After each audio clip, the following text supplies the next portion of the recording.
Hello, everybody. It's not freezing cold, so we're back at it again. Last week, I considered coming out here and doing a stream, but it was helped me out in the peanut gallery. It was like 13 degrees last week, and I'd be kind of warm standing over here, but Brittany and Levi would be like standing around some like flaming trash cans, like some bridge hobos, and I didn't want to do that to them. So we just skipped it, so I can burn metal this week. Starting off strong this Sparklet. So let's turn down our air. So, welcome back to the stream today. We're going to forge around and find out tonight. Be on the store very soon. If you want your own, turn down this air a little bit. So yeah, let's make some stuff. Had a very, very busy day at work today, so I didn't get a chance to like plan out a project or something. But my buddy Levi's here. My buddy Robert needs those code hooks still. So I figured let's have a nice, easy project to close out the day with on a very busy day. So yeah, it's going to be quick penny scroll. Probably do about an inch, inch and a half, maybe. I went too large the last time and ran out of stuff to do a hook, so it came out really stubby. So we'll go a little bit smaller on the old penny scroll this week.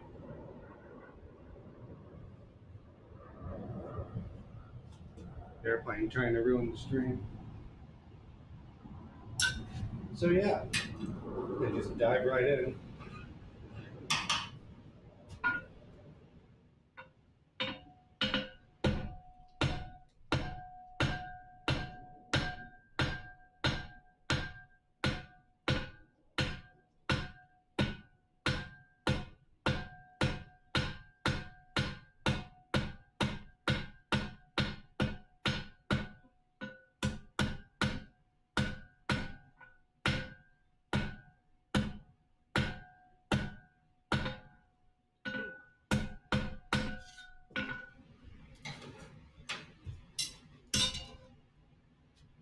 So yeah, we do a little penny scroll with a hook and stuff. And if it comes out nice, then I'll make 3 or 4 more and take them on down to him so he can add it to his bar, rec room, man cave thing, whatever you would like to call that. Of course, my cigar goes out just as we get started here. Hopefully it doesn't turn into that one stream where I had to relight my cigar every time I picked it up. Which is funny, I like to go back and watch the streams a couple days later to see audio quality and stuff like that. And as I was watching the stream, I found myself getting frustrated watching me get frustrated relighting my cigar over and over. The thought crossed my mind of just taking the stream down because that was so frustrating to watch me have to relight that cigar over and over and over. But maybe y'all can turn it into a drinking game. Every time I relight my cigar, take a shot. I'm not responsible for how messed up you get watching that stream.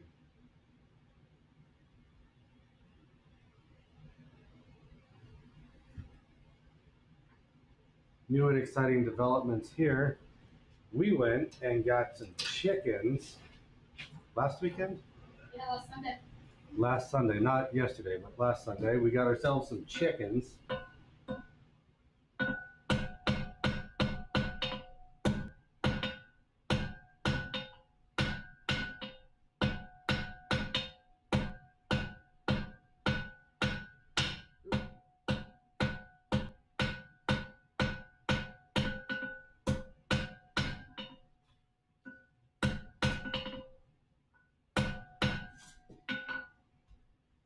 We got ourselves some Rhode Island Reds, which are my favorite chickens because they're very sweet and personable, and they're workhorses. They will give you eggs most of the year.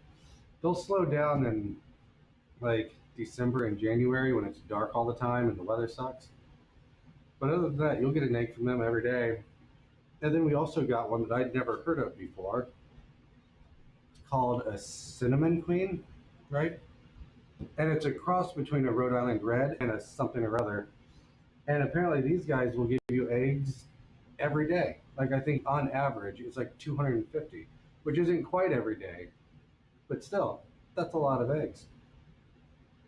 And with our chickens, we'll probably end up with about 3.5 dozen every week once they all get into production.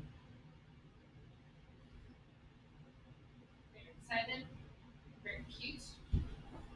They are very cute. Right now, they're just like little peeps. Well, we got them in there, little tiny fuzzy peeps, but now they're like little fuzzy peeps with long legs.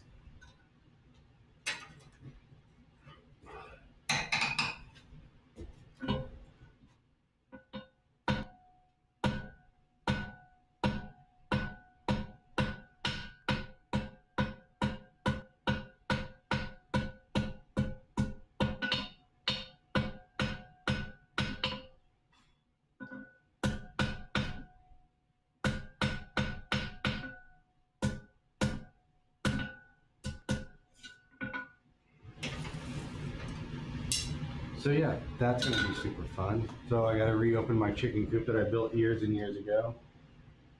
But still, I do love me some fresh eggs, and we'll throw them, some scraps, and oatmeal, some yogurt and stuff. It'll be great. Somebody's already been looking at toys for them. Brittany wanted to get him a disco ball. No, I wanted to get them the mushroom In the tree theater, yeah. Which, what do you call that? Is it roux? Is it like that? It's like granola bars, but for chickens and birds.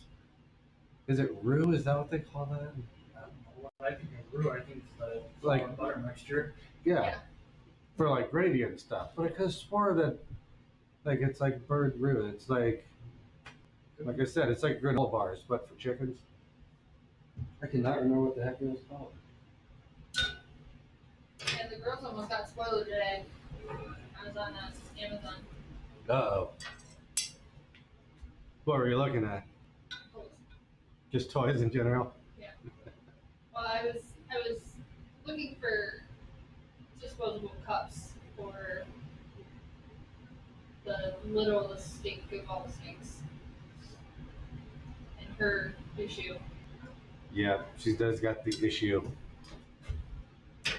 Which is going to require her to get a bath like every day to keep her healthy and happy.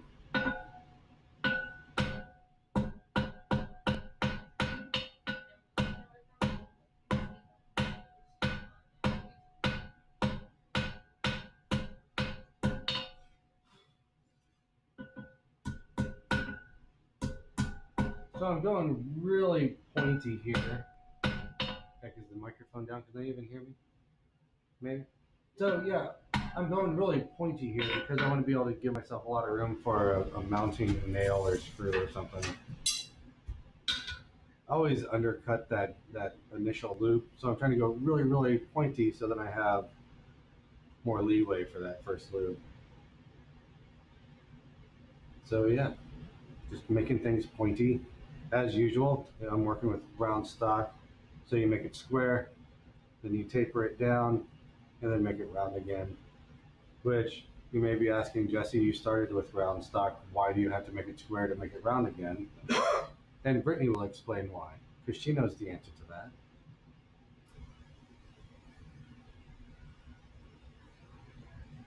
Because that's how you get a good point on it. Well, what happens if you don't make it square before you start drawing it down? It just kind of ends up smushed and just not pretty. I don't know. I've never done it the wrong way because I was Good save. So yeah, if you leave it round, you'll end up with what we call fish lipped, where the center part will stay, but the outside will pull up over it, and then you end up with a divot in the very middle.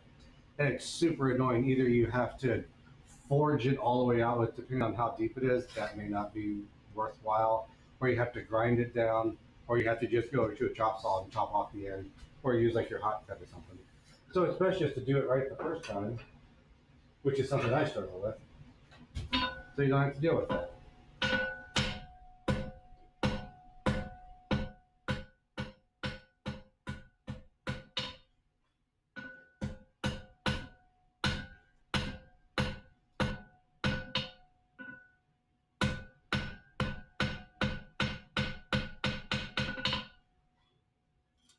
So I'm gonna start rounding that up. It's getting pretty pointy.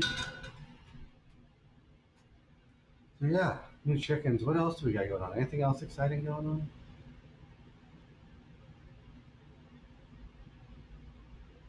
Again, the shirts will be on the store soon. So you too can forge around and find out. Trademark pending. Still working on the kinks, but that's better than the one I did the last time. Better than the first one. Last one came out pretty good. Yeah. And that was purposely just a practice shirt. Mm-hmm.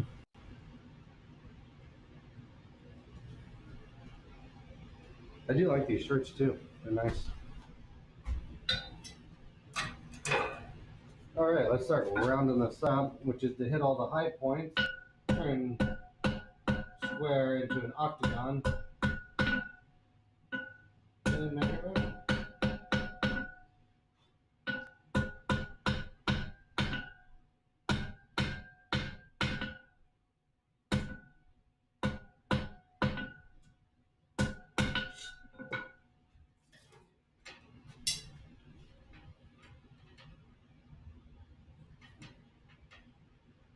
I might be able to. You know, I'm not gonna risk it. I burned the heck out of myself at the shop the other day. You know, didn't form a blister, but I got pretty good.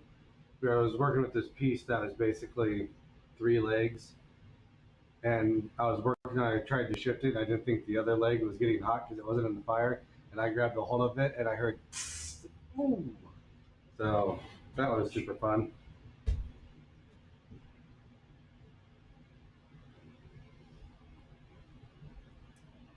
Very excited for the warm weather. Be out here way more often. That'll be great. And since I don't have to drag stuff out of the garage and into the front yard, it takes us what, like 10, 15 minutes to get everything fired up and ready to go. Yeah. So if I'm just coming out, pardon? It's that. Yeah. So I figure if I'm just coming out here to play, I'm not going to drag all the cameras out with me and set up the microphones. I just have to get a fire going and turn on the Bluetooth speaker. That takes moments.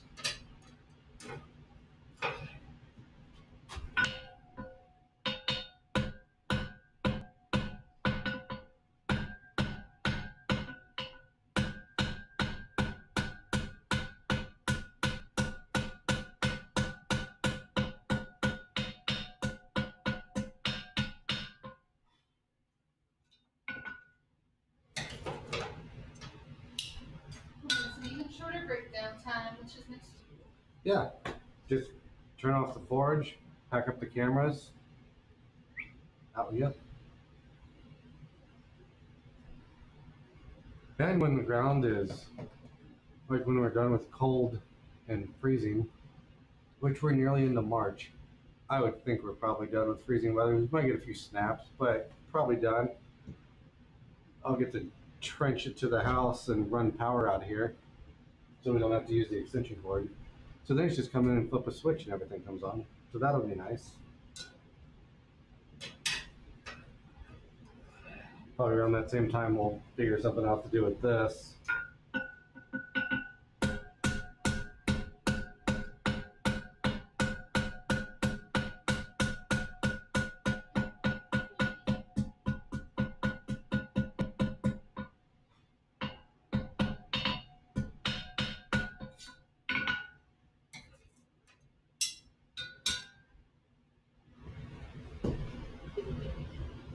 Something burning. There's a weird smell over here other than just me.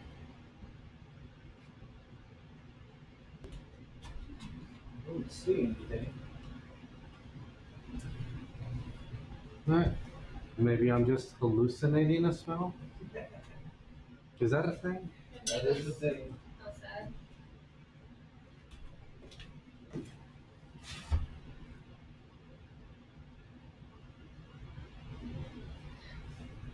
Thought you didn't see for a minute. There.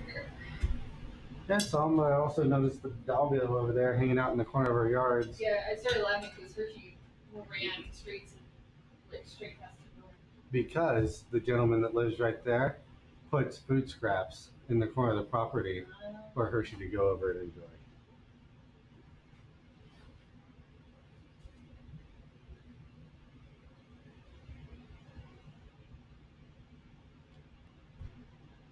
which is nice, considering there's rumors that the old man that used to live in the house next to him used to leave poisoned scraps in the ditch out by the road for animals to enjoy briefly. Which I wouldn't be surprised if it was true. But it was a rumor, and I don't have any facts on it.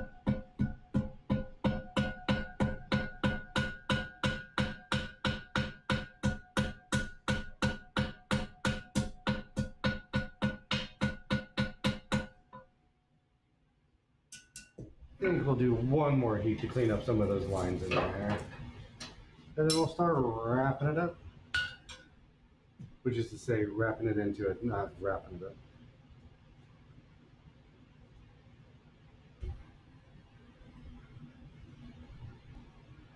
So any great topics of debate?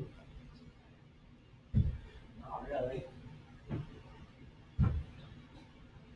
Crunchy versus smooth peanut butter. There's only one correct answer. For human consumption. Crunchy, yeah. Why would you not get crunchy? So I used to work with a guy that refused to eat crunchy peanut butter for what I think is the most ridiculous reason a person could conjure up for not liking crunchy peanut butter. Would you like to take a stab at how ridiculous this was? I have no idea. Your bar for ridiculous is quite crazy. I made him say it a second time just to make sure I didn't hear him wrong, because it's that ridiculous.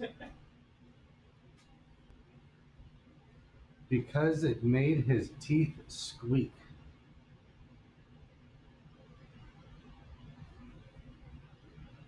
That's an interesting problem to have with it. Chewing on the peanuts made a squeaking sound rubbing against his teeth, and he hated it. This is also the guy that he would walk into the office and set down his Quran that was like that thick and pristine clean. He'd set it down on his desk and then set down a can of corn.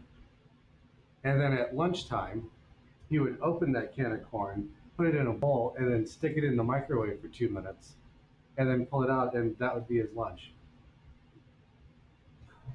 I think you work for the serial killer. If you're watching, you didn't hear that. No, after he quit that job soon after I did.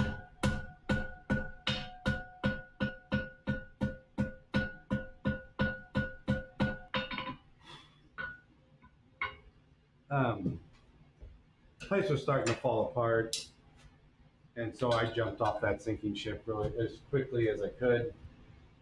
And when I put in my 2 weeks, the boss was like, "Well, if you'll stay, I'll give you X amount of money to stay." He's like, "And if that's not enough, I can talk to our accountant and see if I can't get you more." And I said, "No, sorry, the paperwork's all done. And even that amount of the raise doesn't touch my new salary, so I'm out. Goodbye." And like a week after I left, this individual that didn't like squeaky peanut butter went into the boss's office and said, "Hey,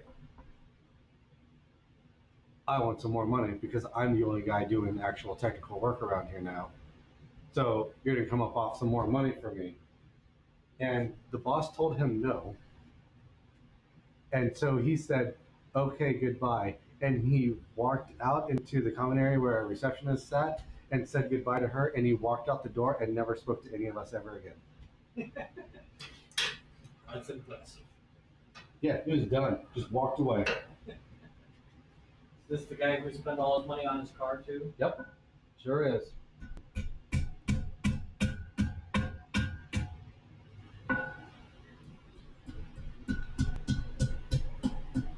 Car people are the strangest. They're weird. Well, he was very, very, very devout Muslim. Great guy. He really was. I really enjoyed working with him. But his philosophy on life was if the Quran says to do it, you do it. If it says don't do it, you don't even think about it. That's it, period. And if it doesn't say anything about it, use your best judgment. So he couldn't go out drinking. He couldn't go out to the clubs. He couldn't go and do all these, vices. But there's nothing in the good book that says you can't spend all your extra money on your car and go drive your car around like you're an extra from Fast and the Furious.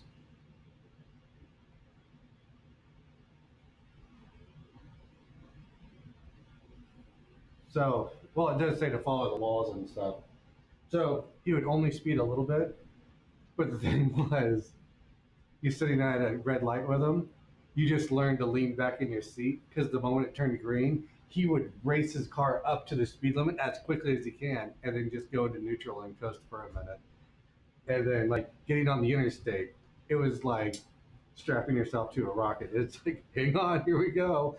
And he zoom and then match traffic and stuff. He didn't like listening to music. Ian popped in and said he loves the shirt. Yay! Hey, welcome, buddy. Welcome to the party.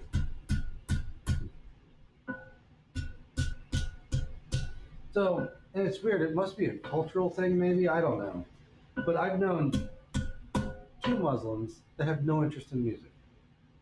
Just not interested. Whether it be like vulgar music or even nice, very palatable, not interested.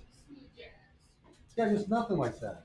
The one though, he thought shuffle dancing was really cool, and he wanted to teach his daughter how to shuffle dance. So he would watch shuffle dance music to learn how to shuffle dance, so he and his daughter could shuffle dance. But other than that, he didn't listen to music. So, anyways, Like the electric shuffle, that kind of thing?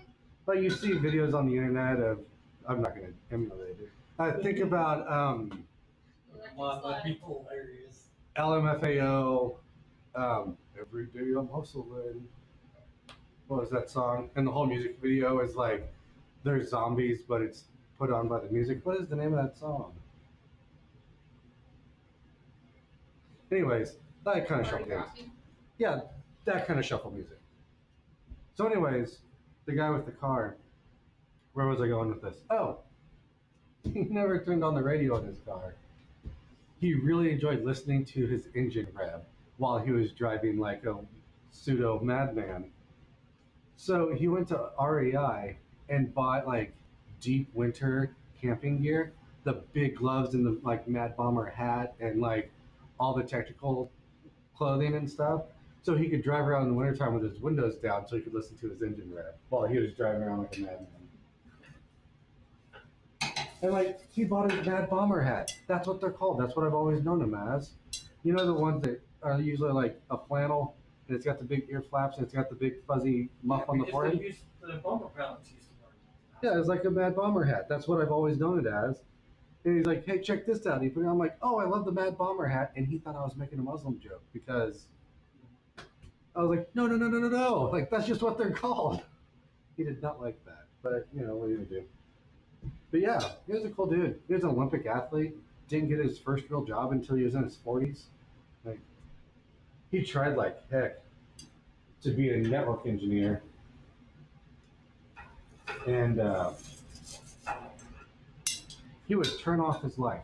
The only thing he would do when he was studying for a cert is go to work, go to mosque, and when he was at home, all he would do is read the Cisco books. That's all he did, cover to cover, multiple times. And he didn't have his own place. He house sitted for a couple of people that were gone a lot. So he'd go and stay at one house for a couple of weeks, and then when they came home from their vacation or work trips, he'd go to the other place and stay at that place. Not a bad way to word it. Save a lot of money on rent. You get paid to do it? Right? Don't have to pay rent, you get paid. Yeah, like, and so he had lots of spare cash just to dump into his Jetta.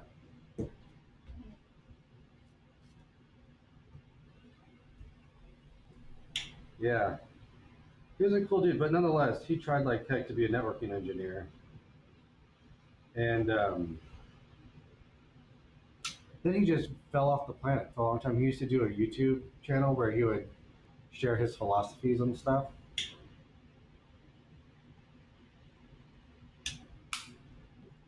Then he stopped doing that, and again, just fell out. Like I tried reaching out to him a couple times just to catch up and see how he was doing. Fell off the planet. And then one day I saw that a new video was posted to his YouTube channel. Like, holy crap! So I looked into him a little bit, fired up the old googly machine, and he gave up IT and went and got a degree in psychology, and now he's like a big fancy psychiatrist for some big organization or something. Nice. Heck yeah, man! Like I'm really proud of him, and really, I wish I could talk to him. And be like, man, I'm really happy for you. Yeah, it's smoky in here. Are you smoking yet?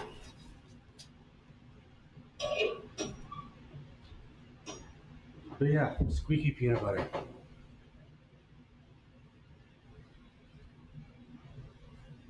I can kind of empathize with it, but No. No. No.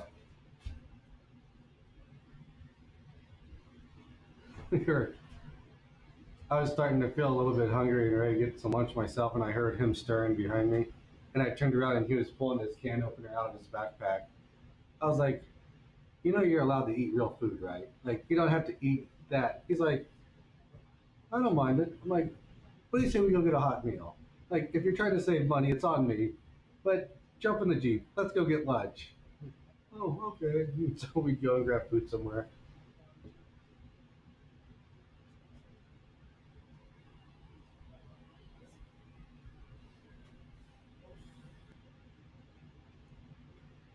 I wonder if that fish place is still there. There was a seafood restaurant that was kind of like fast foody, trying to not be fast foody. They even had like a fish market there, so you can either go and buy raw fish or just get cooked food. It was really yummy. I wonder if it's still there. What if that's like Jay's Seafood? I think it's called Jay's. The one over on Shadeland? No, it's in the garage now. They do like lobster rolls and that's the place I can't remember the heck the name of it, but it was so good. Like it wasn't the best fish, seafood I've ever had, but it was for being in Little Indiana. yeah, Whitestown, Indiana. It was really good.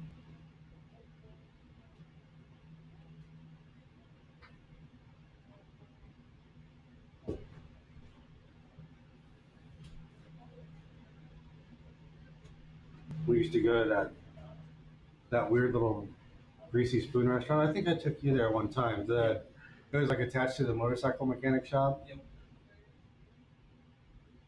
Yeah, that was a pretty good place. Yeah.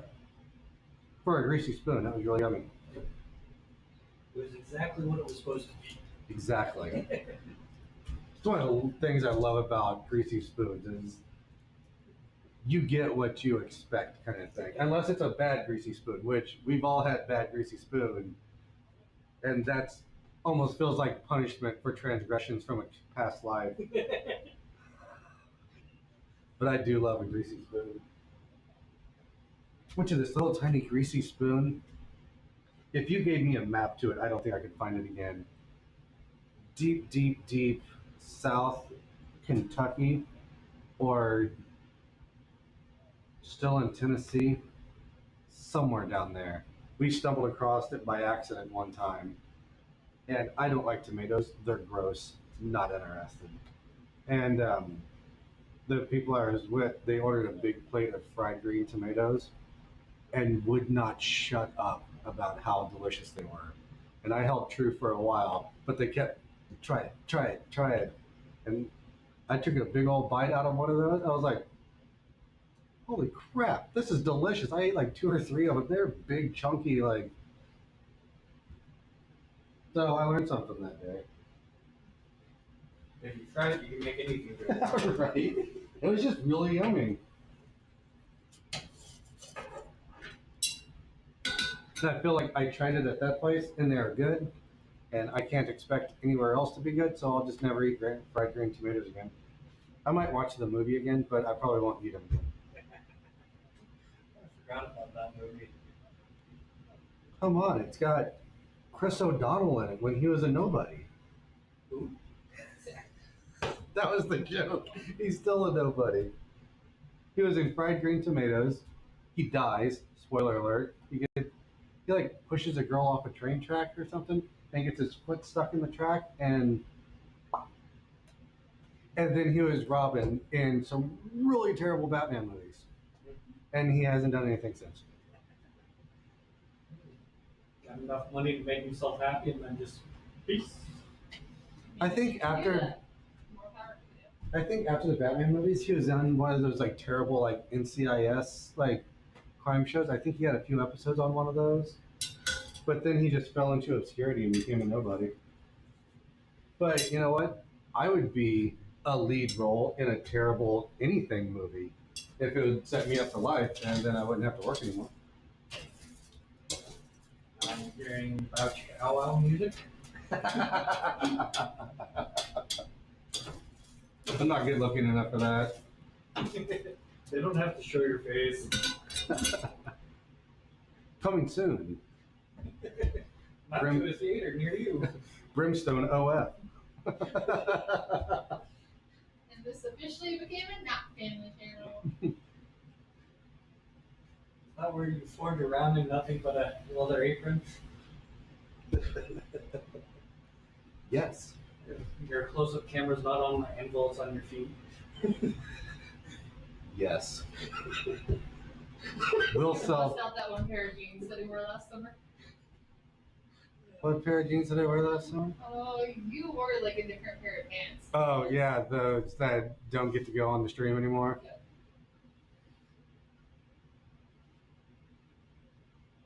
Thank you, Levi, of all people, for pointing that out. Not weird at all. Now people are going to go like, what pants is he talking about? And start going back to the old videos. Yeah, that's one way to generate engagement. Right. It's like the worst version of Where's Waldo ever. I know what pants we're talking about. Get 10 points. I don't know what we're talking about. Be 10 free views. I'd like to know what happened to the pants I sat on hot metal in and I burned a hole in the pocket.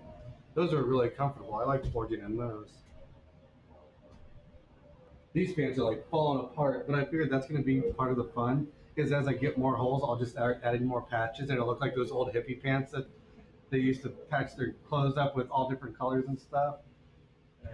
I have some camouflage pants that don't fit anymore, so if I get a big hole, I'll just sew those in. Which means I get to relearn how to sew. At some point, it's going to be more patch than pants. Yeah, I'm okay with that. I used to have a friend that whenever she would get a hole in her jeans, she kept all her old pajama pants that would get ripped up or stretched out or no longer wearable. She would keep them in a chest by her sewing machine, and when she'd get a new hole in her pants, she'd make the hole a little bit bigger and then like cut out a Ninja Turtle from her pajama pants and then sew it into it. So she had all these like different pajama pants things in the holes. That's a great idea. I thought it was fantastic. Turn that into a game. Next challenge. Find Raphael. The trick is you have Leonardo. Yeah. Someplace obvious. This does not close out that almost. Ooh, you know what? I'm gonna cheat. I'm gonna get this hot, and then I'm gonna show a nifty little trick that happens from time to time.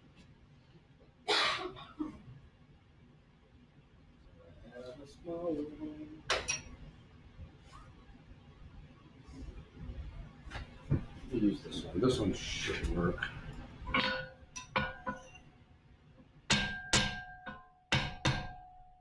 That might work. I don't know.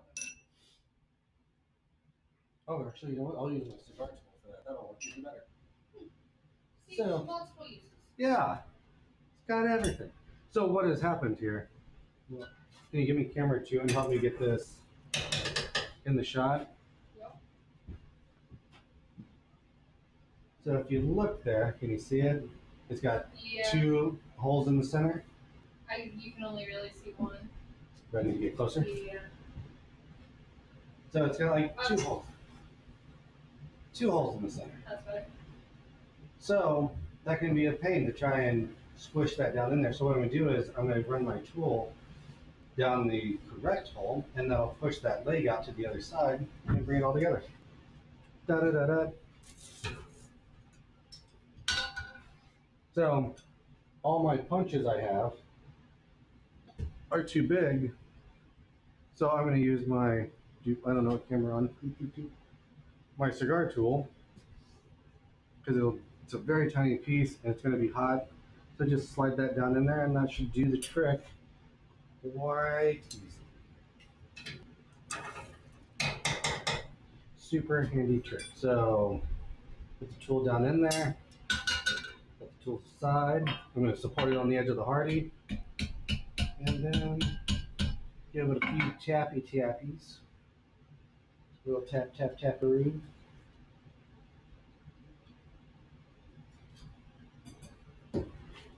So camera 2, as you can see, now we just have one hole. That's good. Da, da, da, da. Handy little trick.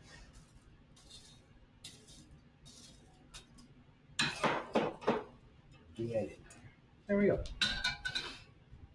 Crisis averted. For now, anyway. Yeah, until the next one comes along. And again, I'm moving real slow today. I had a rough day at work. And honestly, at about 3 o'clock, I was almost like, I'm not streaming tonight. I don't have the energy for this. Not in the mood. But I wanted to come out and play in the shop. So here we are. So I want to do a nice, easy, relaxing, just hit some metal, jibber jabber at the camera for a little bit. Show off the fancy new shirt. Figured I'd come out and forge around and find out. Trademark pending. I feel like we're going to hear that a lot over the next few streams. Yeah.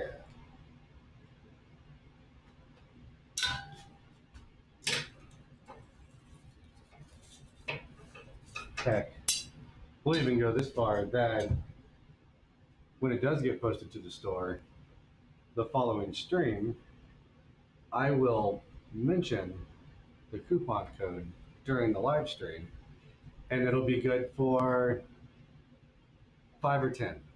Yeah. It'll be good for the first 10 orders. And then that coupon code will go away forever. Or at least until the next shirt comes out. Sounds like a plan to me. Won't be in the comments, won't be in the description. I'll just mention it about halfway through the stream. So those of you that show up to watch, you guys can be the first ones in. It worked. Only took a bajillion hours. But you did get all the black pulled out in one big long Oh yeah, I was piece. really excited about that. So when you print it, cut it, whatever, you have to pluck out all the other bits like the holes and the doodads. So it's actually the brimstone one that I got This all part here. Yeah. So all the holes and lines and stuff have to be plucked out before you can put it on. And we talk about how, like, I've never done it, but it looks extremely satisfying. And she was talking about how it is when you get a good long pull. She, what was it? It was probably about 2:30, 3:30, somewhere in there. She comes bebopping into my office, all beaming and excited. She's like, check this out. And she got it all off in one long pull. I wish I could have been there to see it. It doesn't take a lot to entertain us, but Right? Start doing ASMR videos of you feeling make it wrong. I mean, she did start her new Instagram to promote her little Etsy shop that she's got started up, so she could do ASMR videos. That could probably generate some content for you and some views. Should I mention the Instagram thing? It's an excuse to get a mani-pedi and then write it off. Here's the 6 bits. Is your microphone on? For the most part. Give yourself a plug, because I only remember half of the name. Looks like she does too. Oh no, I remember the name. I just only have like the one thing on my actual like Etsy store, and nothing on my Instagram yet. Well, Like I've got the logo on my Instagram. well, throw it out there, and then you can start generating some followers. Maybe all 6 people that will watch this. So the Etsy shop is Bookish and Beyond US. I didn't copy the US off of Jesse. It made me do that.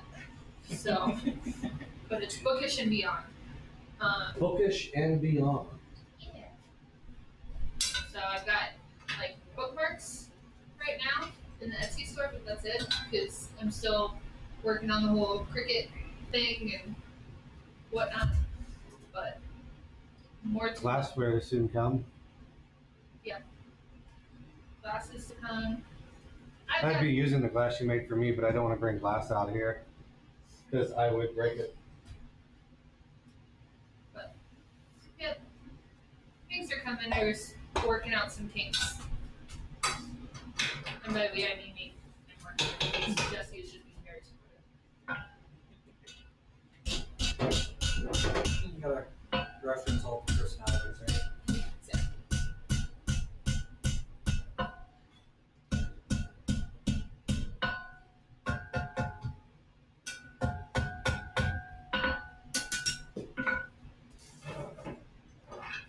Any more comments on the old doodad there?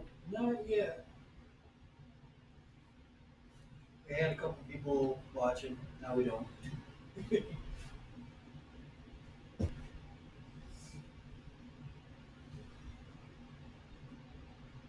Yeah.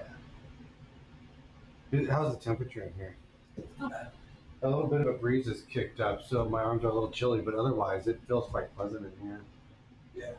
When that door was closed, it was nice enough for me not to have the jacket off. But when I was smoking up up here, we had to open it up. Had I got a free moment at work today, I meant to come out and open up the doors and let it kind of air out, and because there's definitely like a sulfur cigar smell in here when all the stuff is turned off. I don't know. I walked in here and breathed in. I'm like, oh, it smells good in here. It smells like wood and coal.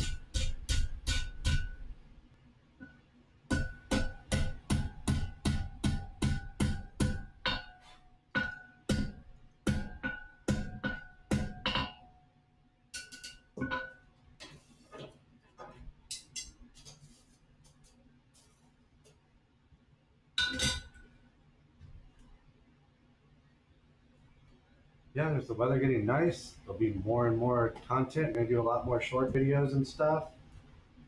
Gonna try and just do a lot of content, just to kind of build up the base a little bit. I got some ideas.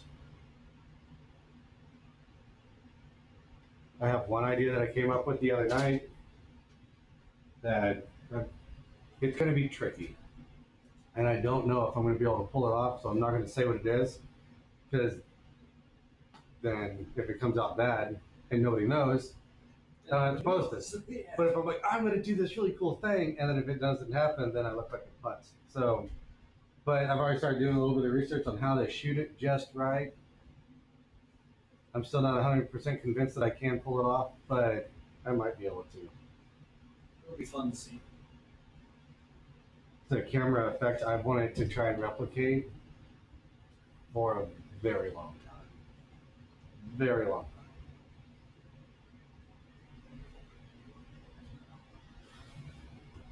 And I think I'm going to try my hand at photography again. Fun. I gave it the old college try back in College. 08, 09. So So yes. I was not in college in 08 and 09. I graduated college in 05. I graduated high school in 08. What are we doing with this geezer? Go get my walker and shut up. That'd be nice. You're gonna start, or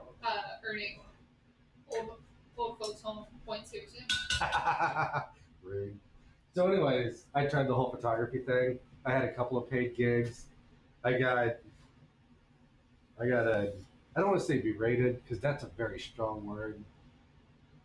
Some woman gave me quite the business one time when I was doing a contracted job, and she would not leave me alone while I was trying to work. I even called the person that contracted me and said, "Hey, so and so, your tenant, is giving me a hard time about being out here. Can you please explain to her I'm supposed to be here?" And I hit speaker, and he's like, "Yes, this is Jesse. I asked him to go do this thing. Please leave him alone and let him." It's like, "That's not good enough. How do I know that's my landlord?" Blah, blah, blah. And she just, and so the landlord asked me to go take pictures of his rental properties, the outside. He wanted all four sides of the house, the yard, and then from the street for insurance purposes. So he can upload it to his insurance um, policy. And she followed, he owned like 3 houses that were all next door neighbors. And she followed me around through every one of those, looking over my shoulder, looking at what I'm taking pictures of, and just yammering in my ear and yelling at me the whole time. And like, look if you're that concerned about it, you call your landlord. After a while, I lost my patience and I said some not nice things to her. It didn't help the situation, but it made me feel better. That's generally the case. It was something along the lines of, "Listen, lady, I'm here working. You need to leave me alone, or we're gonna have problems." And then she took that as, "But what are you gonna do?" Rah, rah, rah. Like, "Okay, you got me." Like, that was an empty threat. I don't know what to tell you. But yeah, so the point is, I was terrible at it. Much like I can't create music, I can't sing, I can't draw. I try to write and I'm terrible at it, but unfortunately I enjoy it, so I keep being terrible at it. So I have no artistic ability whatsoever.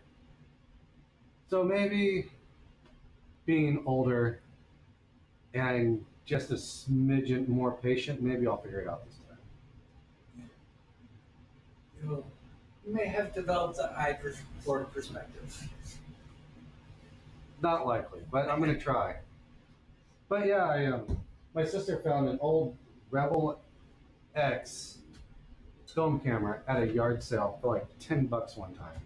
It was just sitting at her house gathering dust.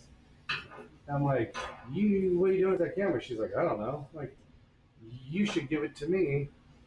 And she was like, "Okay, here."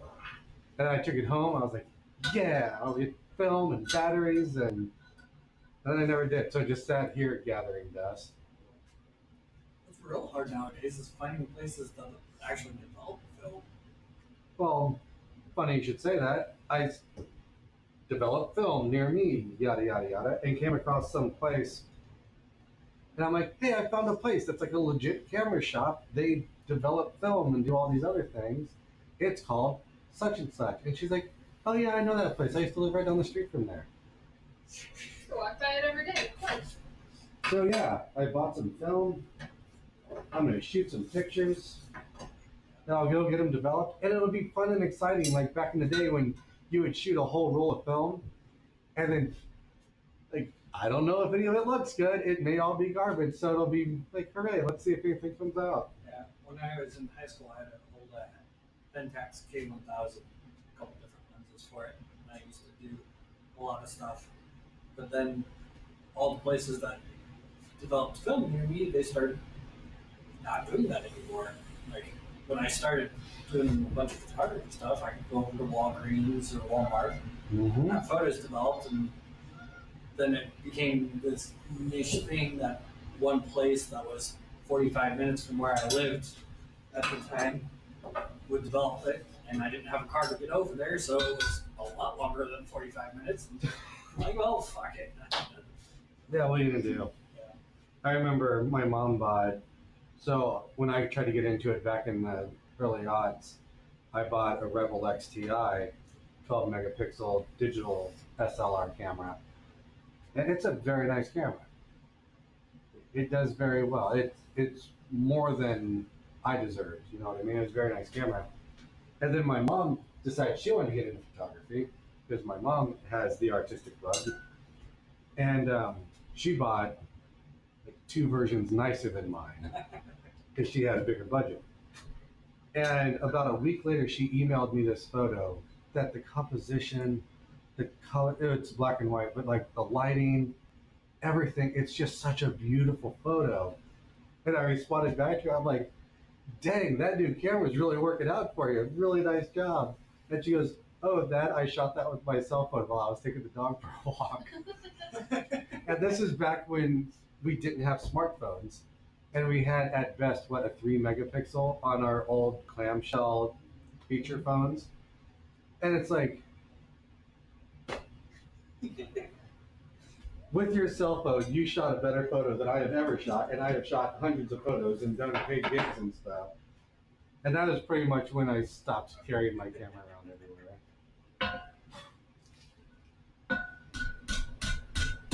But what's fun is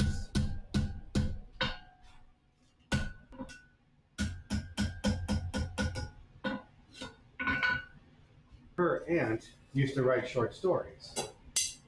Her aunt passed away, and her son went about getting her last work published. And mom was posting her photos on Facebook and stuff, and he saw a photo that she had snapped that he really liked, so he reached out and said, hey, can I use this photo as the cover of that book? And mom, that being her favorite aunt and her favorite cousin, she's like, yeah, here's the full res one, have fun. And so sure enough, there's a book that you can buy on Amazon. I don't remember the name of it, but the cover photo is a photo my mom took from her back porch in the house I grew up in. That's awesome. Which made me insanely jealous that my mom's a published photographer. It's like, I want to be published. And then, a little while later, back when I used to travel hang out with the band and stuff, I didn't travel with them so much back then. But we used to do these kilt nights at Finn McCool's, which no longer exists. It used to be up in Fishers. I was involved in, an old friend of mine had a kilt business that's now defunct and doesn't exist, but I used to be a promoter for him and stuff. And he used to host these kilt nights to get everybody to come out, band would play, we'd all wear our kilts. One time he hired models off of Craigslist to wear his kilts and jibber jabber with people and try and drum up business. And one of the acts, I knew him from several, shows that I've been to. He pulled me aside. His name was Ken McGee, who, in my opinion, does the definitive version of House of the Rising Sun. Just something about his vocals made that song so haunting and just so not beckoning, but it would suck you into the song. It was amazing. He passed, unfortunately. But anyways, he pulled me aside. He's like, so-and-so asked you to shoot this, event? I said, yeah, absolutely. He goes, would it be a problem if I asked you to shoot a bunch of pictures of me doing my show? I'm like, yeah, what do you want? He goes, whatever you feel like doing. He goes, if you want to jump up on stage and shoot over my shoulder or get close, he's like, use the space, do whatever you want, give me some cool photos. I'm like, sure, just as a friendly thing. So yeah, during the night, whenever he was playing, I'd jump up on stage and snap pictures or down in the crowd, and I was doing all this stuff. And saw him a little while later and gave him the CD. I shot 100 photos of him that night. I just shot everything that was in front of me. And I saw him a few months later. He's like, Jesse, been wanting to talk to you. I'm like, what's that? And he threw his brand new CD at me. I was like, heck yeah, this is awesome. You got a new album. I'm going to have to pick this up. He's like, no, that one's yours. Open it. Cracked it open. One of the photos I shot was the inside cover. Nice. Published photographer. I think I'm done photography now. Never had something like that, but I put on a couple of art shows and sold some of my photos that way. That's awesome. Yeah. I'm not surprised at all that you got into photography. You've got that creative knack. Yeah. I used to be real big into the art scene. I did a couple of photography art shows. I did one with oil paintings, and then I was part of one for ceramics as well. That's really cool. So I'm gonna give it a try. I think I'll do more research on how to get the kind of shots I want and learn more about ISO and F this and whatnot and F that. And there's one style of photo I've always thought was really cool, like a split light effect. I'd very much like to give that a try. So I think I'll burn a roll of film trying to figure that one out. I got the lights for it. Might as well, right? Right? Take advantage of it. Sounds like fun. It's good for you to pick up more hobbies in your dotage. That is my hobby, is collecting hobbies. It'll keep you sharp. They'll keep what? Keep you sharp. I don't know about that. Keep that mind working. I don't want to go in the home. I'm only 40. You're keeping tally for your dad. I'm gonna start keeping tally for you. My dad will have a moment. I'll be like, see, it's things like that that make you one step closer to going to the home. We went to an early dinner last night with him, and it was this really cool restaurant. It was like in an old, I think we assumed a wheat mill or something. Yeah, it's some kind of mill. But they had a bunch of, like, the architecture inside was really cool. They It's had, all like, a original. glass- Everything on the inside was original except for obviously the restaurant equipment. They had like a glass floor with some stuff down there you could look at. Really, really cool. So we like sat down, got our drinks, and out of nowhere, his dad just gets up and starts wandering around aimlessly. He's always done that though. He Oh, gets lost in the thought process.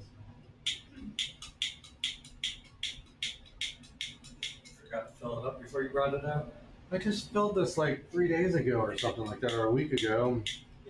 I did this about 100 times trying to get it to go, and she just grabbed a can of gas and handed it to me.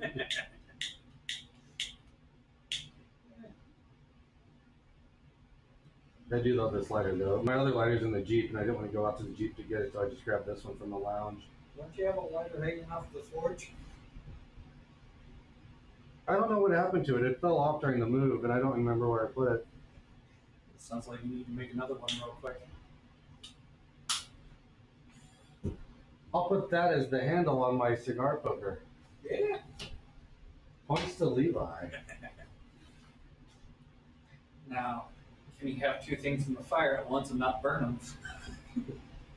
It's a gas fire, yeah. I've gone to Tractor Supply, 3 times in the last week and a half. Keep forgetting to take my propane tank so I can get it filled.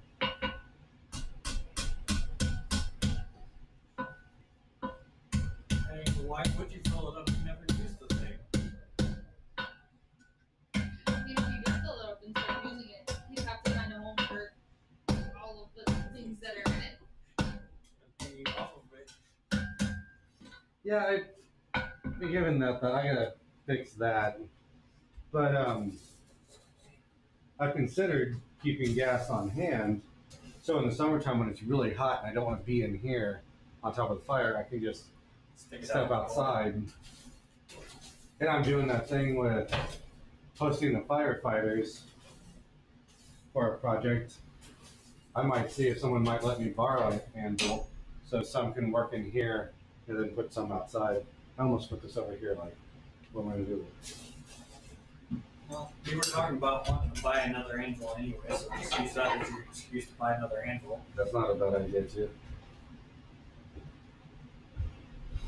Yeah, it's an alright anvil. I just don't like that it's soft and I keep marring up it. And, I have this chunk of metal. It might be in that basket. That's extraordinarily hard metal. And apparently it's got a very short window of heat. If you go too low, you'll mess up your hammer with it. And if you go too high when you hit it, it explodes into a billion super hot fragments. Oh dear. That sounds And- like fun. I have no interest in forging it, but the guy forced me to take it. I even tried to pass it off to somebody else. When he heard it explode, he's like, I don't want it. So I thought about I think it's got a bit of a curve to it maybe, taking it to the shop, getting it the right heat, and using a press to flatten it, and then when I need to do upsetting, I can put it on my anvil, and it'll protect my anvil from hitting cold metal on it. I don't know how big is the piece. Could you just cover the face of your anvil with it? No, it's only like, I might weld some brackets on it so it'll, stay put.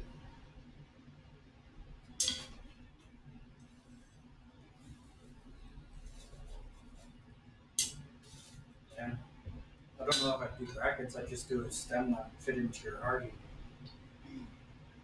Oh, that's kind of good. That's a better idea. Those brackets would still let it move side to side. I can slide on you. Yeah.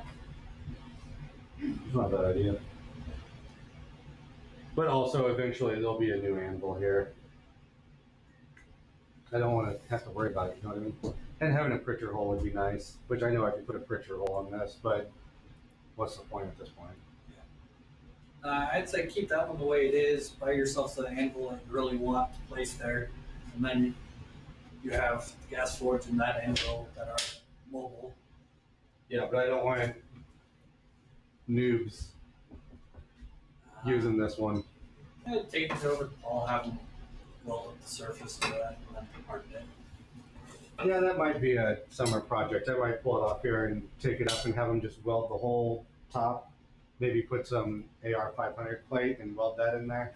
Like if I can get some thick stuff for not super expensive, because that stuff is super expensive. I don't even think you'd have to go super thick if it's sitting on the anvil.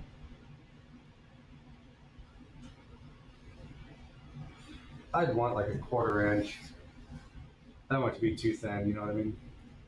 1/4 inch isn't super thick. I was thinking like 1/2 inch to 1 inch when you were talking about super thick. Oh no. I would want to do like the 1/4 inch plate over the top of it, and then plasma cut out the hardy, and then maybe do a pritcher at that point. Yeah, I would have that one. I might also get a plasma cutter. That sounds like fun. Ian picked one up for like super inexpensive. This fire is not playing nice, and I'm at that point of the night where I'm like, oh, I'll just give it a little bit more air, and then I burn stuff, and it's like, oh, I guess I won't do that.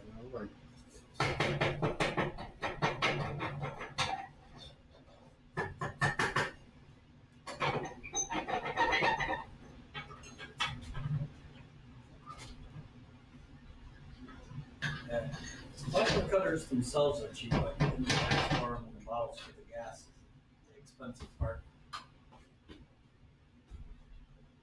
Yeah, they're fun. I played with one when I cut out those leaf type things when we were playing with leaves. I played with one to cut out the leaves. It was a lot of fun. Yeah. There's certainly a learning curve to it. Like it's not difficult, but it's difficult to do well. Kind of like welding. Like Anybody can weld, but not everybody can weld well. yeah, like you give somebody 5-minute instruction and put a welder in their hand, they can stick pieces of metal together. No problem, right? But to be able to do it where you don't have to grind on it for 6 hours and paint it, that's a different subject. Kind of like soldering. Soldering is not a hard task, but it's tedious and it's hell to get good at. It's really hard to do right. Heck, I have homemade lightsabers that show off just how difficult it is to make that stuff pretty. And soldering two wires together is a completely different art form than soldering to a PCB too. Yeah. Or even like a Luxon Star LED. That's very dicey. I built one lightsaber as a hardware lightsaber with a, what was it? A 4 or 5 watt Luxon Star LED. And I overdrove it at 9 volts, so it'd be ultra bright. Because I figure LEDs, generally speaking, all things equal, give you about 100,000 hours of life, generally speaking. Yeah. So if I overdrive it at 9 volts and I cut the life expectancy in half, that's still Yeah, it should still that LED will outlive me kind of thing. Well, I ran it at 9 volts and it was ultra bright, ultra bright. Like swap it out with a UV LED and now you're blind. Like super bright. It was wonderful. And one day I was playing with my ham radio, which runs off of 12 volts. And my lightsaber was sitting there with the wires hanging out the back of it. And I thought, how bright is this at 12 volts?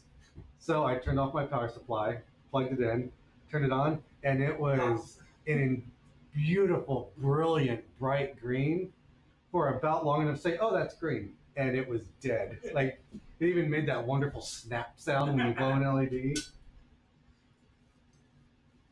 That was many years ago. I've often thought about pulling that LED out and then putting a new fresh one in there and just finishing, like, putting it back together just so it's a complete thing instead of a defunct project. Then I have the body for another lightsaber that never quite worked the way I wanted it to, so I gave up on it. But I have this nice hilt. I might as well finish it. Have you seen Hackerspace's newest lightsaber? The real lightsaber? I saw one like a year ago, so... So this one produces a 3-foot blade, but the old ones, they had the oxygen propane ports hanging off. They fabbed up canisters that fit in the hilt, so it looks like legit a lightsaber. That's awesome, because their previous ones looked like proto sabers. If you're into the whole Star Wars war thing, they started with proto sabers. Jedi had lightsabers, but they had battery packs that laid it on their hip and wires to it, and then eventually they went to the kyber crystals and yada yada yada yada. But yeah, it was like a really cool proto saber. Yeah. But now if they've gone legit, Yep. It only has a runtime of like 5 minutes or something like that, but still, it has a liquid oxygen tank in the hilt. you know, as cool as that is, I don't think I want to be the guy holding that. Because you're holding a pipe bomb. They said they drew straws for the first person to test it because they weren't sure how it was going to work. See, I would wire up a servo and put it over there, kind of thing, and then stand very far away from it. Yeah. Behind some type of blast shield. Yeah, or a dirt berm or something. Put it inside of like a cement mixer to contain that blast. Yeah. Which was an awesome Mythbusters episode when they filled a cement mixer with enough dynamite to actually get it to pop. Because there's this old wives' tale about if you have cement dried in it, you can put TNT in there and it'd break the stuff without destroying the tumbler. And then they're like, well, how much does it take to destroy it? Apparently people could feel a shock wave for miles when that thing went up. I love the old Mythbusters. They're like, well, we've proved this or we've disproved it, so now what would it take to actually do this? So a fun thing about Mythbusters, and this will be fun if the lawyers find this video, they'll probably make me take it down. But this is a wonderful story. They decided they wanted to do how secure is the RFID chip on your bank card. So they started doing their research and they contacted a bank and said, hey, what are you using? Blah, blah, blah. We're trying to do this. And they said, let us get back to you. And then moments later, their phones blew up and it was lawyers very mad and telling them, we will cause you great pain if you continue this episode. And they're like, what are you going to do? And they're like, we own all the companies that sponsor you. We will make this very painful. And they said, okay, we won't do it because RFID chips on our bank cards are wildly insecure. Oh, there's more security for the RFID chip on your dog than there is for your bank card. The data is a bit more obscure because I've read with an RFID reader, I read the chip that's on Rosha. And yeah, there's data you can pull off there, but it's pretty obscured. Yeah.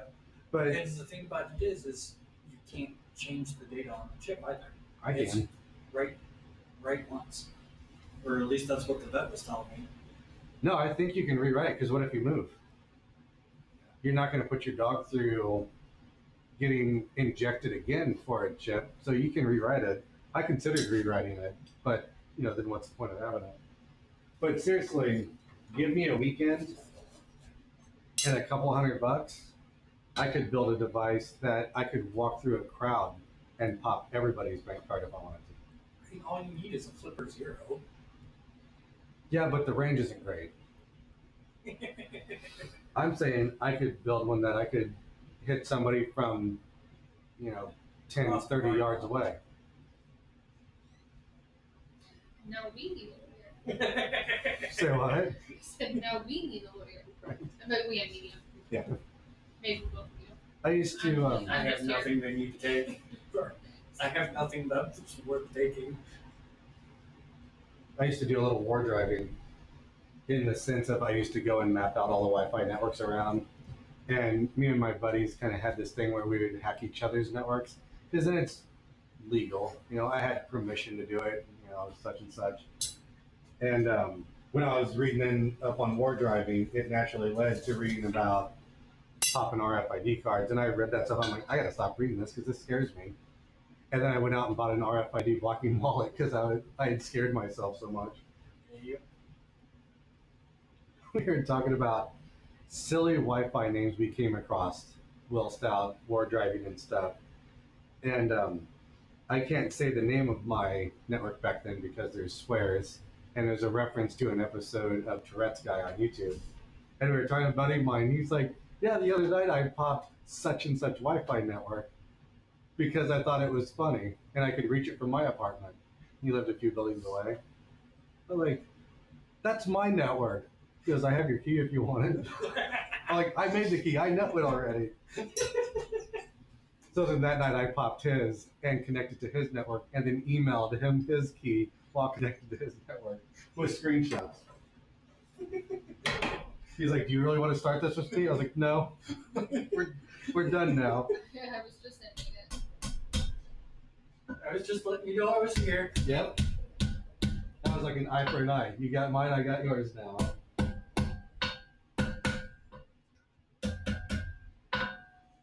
I'm curious. I was trying to go for a smaller. I wonder if I want the same size. I think you went a little bit bigger. Look at that. That's almost exactly. Well, you have more of a tail this time to make it up with. I may have cut it a little long. And I think I'll bend it up there instead of wrapping it around further. So I'll get that real good and hot and bring that out to a 90. And then make it look nice and then work on the other side. It's been a while since you did a gravity check. Yeah, I just wanted to make sure. Wasn't hot this time, so we couldn't call it drop forging. Yeah, but now that we said it, it's gonna happen. Yeah, I'll probably drop it here in a second. Yeah, we'll drop it when he's trying to manipulate it. Turn it around. Turn around. Don't sue me. I can't pay for the rights to that song. Yeah, I've been trying. Also, I've been down to my dad's house like 3 or 4 times in the last week and haven't taken my leg vise down there so he can build me a base for it. I was going to put it on a tire like that, but I was advised not to do that. So I'm just going to have him put like some 4x4s together and band them and then put it on that. And then probably put a thick wood plank underneath it so the leg isn't bouncing directly on my floor. Makes sense. Since leg vices are designed for you to hammer on them and stuff, I don't want to hammer on my floor directly. This plywood's pretty sturdy, but I don't think it'd hold up well to a leg vise. It would not.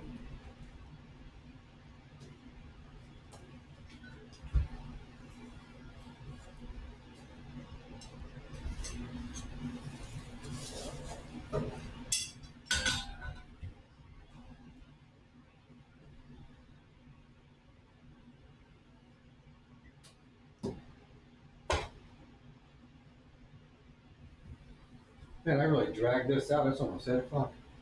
Well, 40 minutes. I did not mean to drag this out as much as I did. I know I was going to go for a nice and slow, easy forge tonight. How's the battery life on your phone? Fine.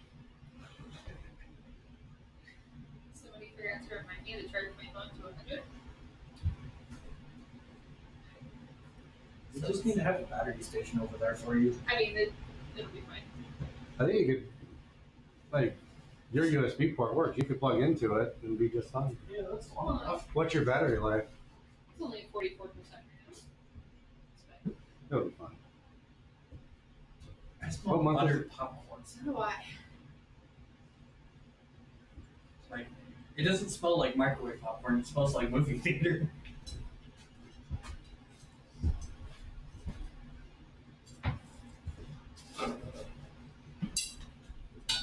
Don't quite have that heat where I want it yet.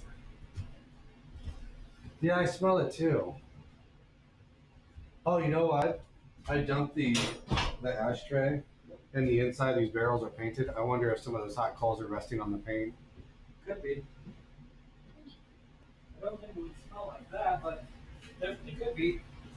Better explanation than we have. The only thing I can think of that would cause a not orange smell, you know what I mean? Right? The heater is not on, right? No.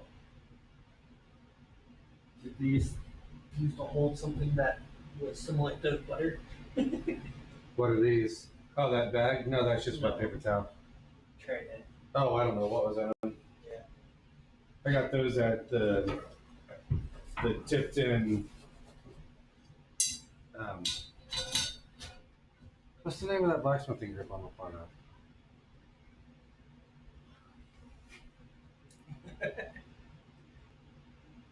IBA, the Indiana Blacksmithing Association. I was at their big get together in Tipton last year, and we were sitting in our little area, and there was a truck with the tailgate down, and a bunch of these barrels, and one of them had a sign taped to it, and I'm like, what's going on over there? Because people sell stuff all the time, and it just said free barrels.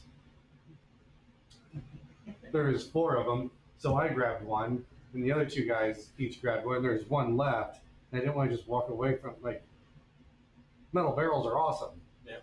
And I didn't want to just walk away and leave that one sitting there, so I'm like, I'm going to grab this for Paul. And now I'm using both of them, and I haven't given him one yet, so. Yeah. I was wondering if maybe they had, like, there's that fake butter stuff that they use in some restaurants. Oh yeah, maybe. I don't know. But when my Magners keg is empty and I cut the lid off of it, that'll become the quench tank, and then I'll give that one to Paul. Yeah.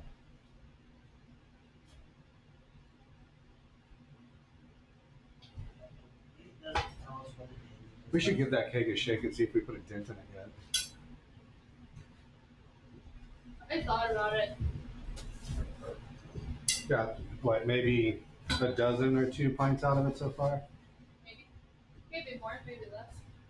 Probably has another 100 pints left. Doing our best. It's fun. And it's yummy, so it's fun. A half barrel only had like 72 pints. It's a full barrel. Full barrel.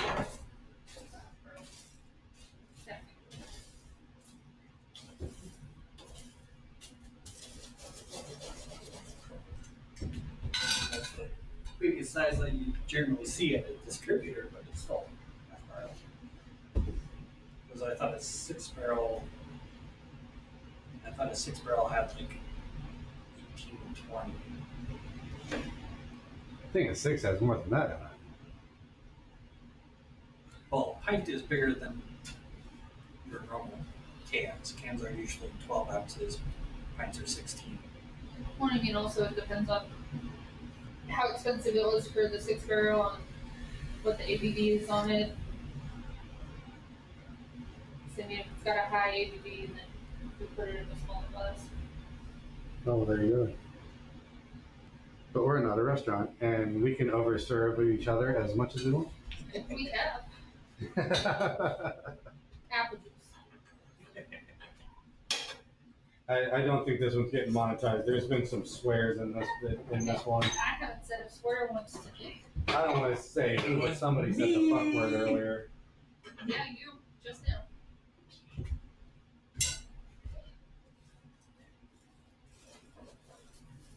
Come on, why aren't you getting questions? You know what, we're going to take a little break, and we're going to let these coals catch up to me, because I'm tired of standing here and waiting on this to try to I don't want any metal in there when I. Crank up the heat, otherwise you'll burn it again. That's exactly it. So let's just need some fire in here. And get that, like, SpongeBob. 3 hours later.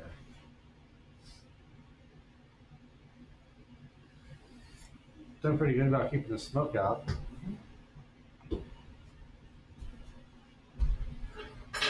I'd like to add some more coal to this, but I know if I do, it's going to get super smoky in here.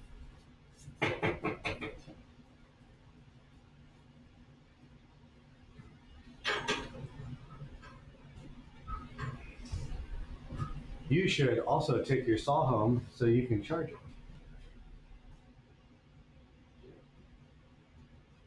That would be a smart thing to do. So, Coyote Iron Company, Instagram, DB_Forge, Custom Blacksmithing in Atlanta, Indiana. Sean Daniels Real Estate. If you need or don't need the real estate you have, talk to him. Sharpen Forge, and of course, Brimstone Forge. Forge around, find out. Going to be on the store soon. So what? I said that one. In Atlanta, Indiana.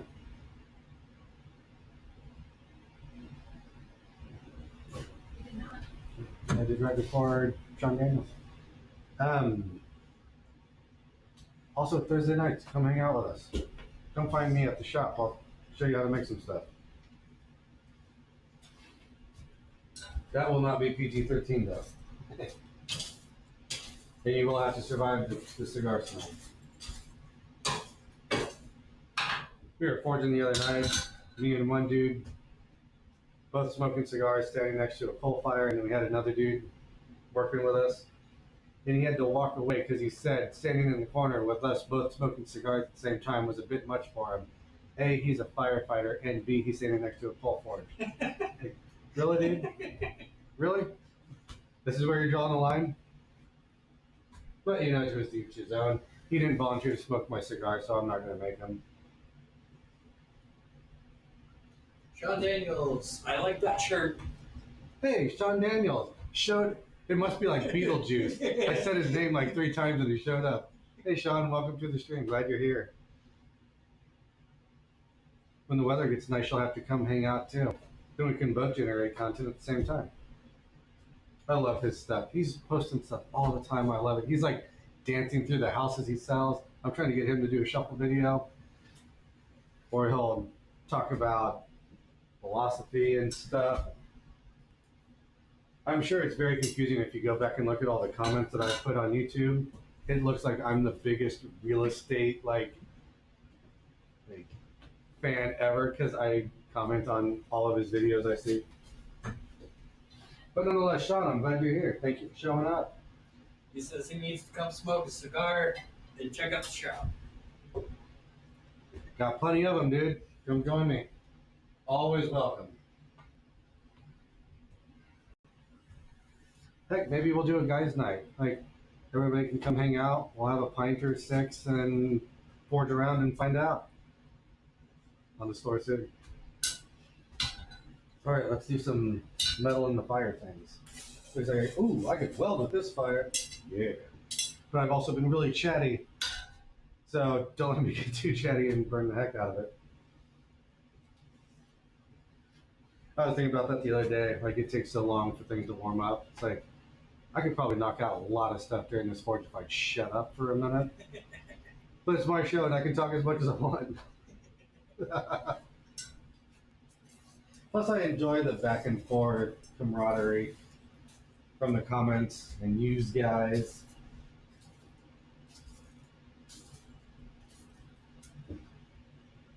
I'm gonna have to put an ad out on Craigslist or something to get a sound guy now and moderator. Hey, I didn't do that bad. You did wonderful, but you don't like doing both. Am I allowed to say what's happening? I already mentioned it. Yeah. Levi is leaving us because apparently he wants to move to Florida now. So we won't have him giving me a hard time in real life, but I'll still expect you to show up to streams every once in a while and give me a hard time in the comments. Be We'll nice have to to me. find a game other than CS:GO to play. One more time? We'll have to find a game other than CS:GO or whatever it was that you play. PUBG? Yeah, same Hey. thing. I haven't turned on my gaming rig since I got my new job because I had to move all my monitors to my new work computer and I have to rearrange my desk and get everything situated again so I can use both.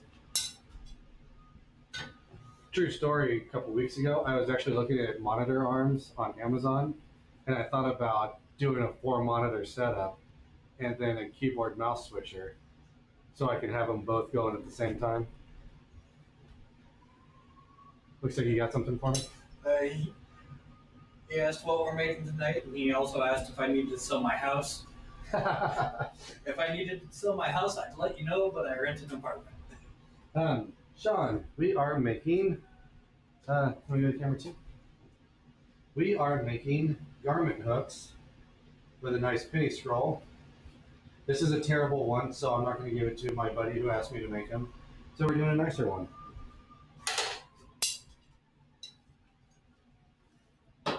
We're almost there. Almost there. So yeah, garment hooks. A buddy of mine is setting up a bar in his garage, and at the doorway he's going to do a nice wood plaque, and he wants me to make them hooks so people can hang up their coats and jackets and stuff when they come in. So I'm using 1/4 inch round, and I'm going to put a little nice loop on the end so it doesn't poke holes in shirts. Let me go to camera 2. Do a little loop on the end so it doesn't poke holes in shirts. I think on the next one I'm going to make the point a little bit chunkier so we have less of an issue with that. Let's swing the camera a little bit and see what happens. Do I want to bend that out first? I think I do want to bend that out first. I want more heat for that. I was just offsetting that a little bit. That was enough heat. I'm going to do like a big 90-degree bend. And I want lots of heat for that so I don't warp it and dishevel it too much. Sean says he hears the sirens. It's like ties, but he's not there. Right. Also, Ty's a big fancy sergeant now, so he's not cruising around the street running sirens and stuff like he used to. Oh, snap. He's a desk sergeant now and loving it. He's loving the hanging out in an office thing. I told him, like, don't let your workout slow down. Ty's been working out since he was 12 and has never stopped. I told him, don't slow down on that because when you work at a desk, the most you lift is the cheeseburger to your face. I used to be 120 pounds. That went away a long time ago.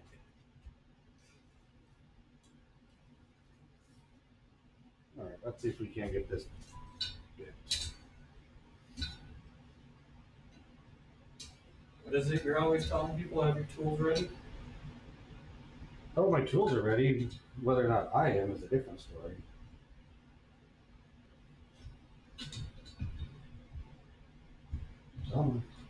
Yeah, it took too long.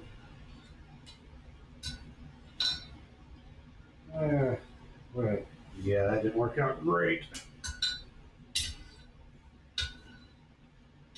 I might be able to just offset that now. That might be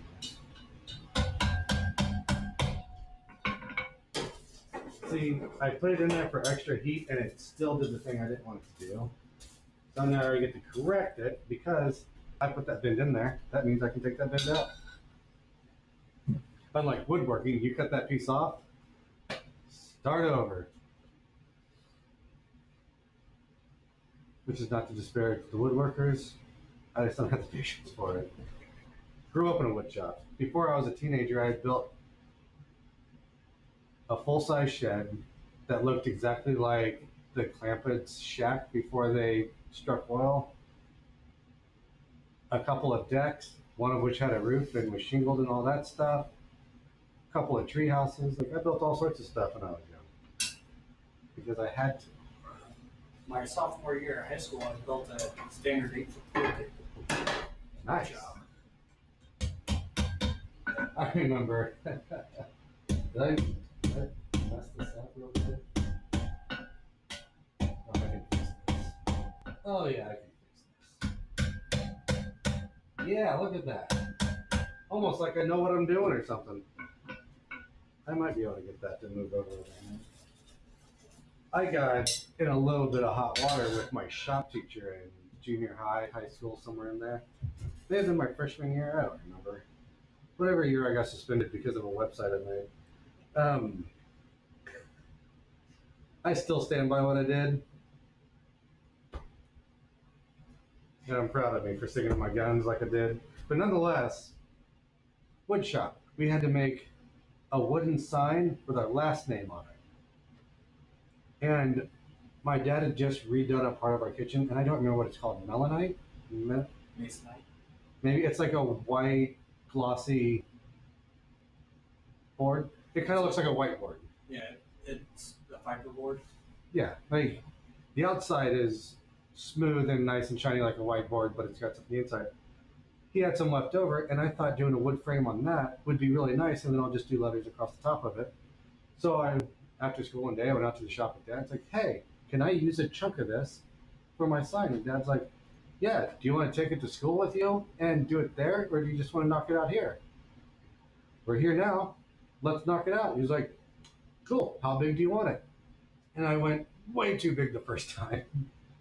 And but nonetheless, I fired up the old table saw and zip, zip, zip. Got it cut to the size I wanted. I think I used a pine for the frame. And zip, zip, zip. Cut those up. Binded it all together. Got it all put together. Put a chain on the back of it. It's like, well, that'll work out nicely. I'll do the letters at school. Get it to school. And the teacher's like, what is that? I'm like, oh, this is a piece of da-da-da from our kitchen remodel. I figured it'd make a great backboard. He goes, you can't use that. I said, why not? He goes, you clearly didn't make that. Excuse you. Like, I made this last night, thank you very much. He goes, okay, who really did it? Did your dad make that for you? I said, no. He hung out while I did it, but that was 100% me doing all the work on this. And I'd like to tell you all about the process if you want to hear it.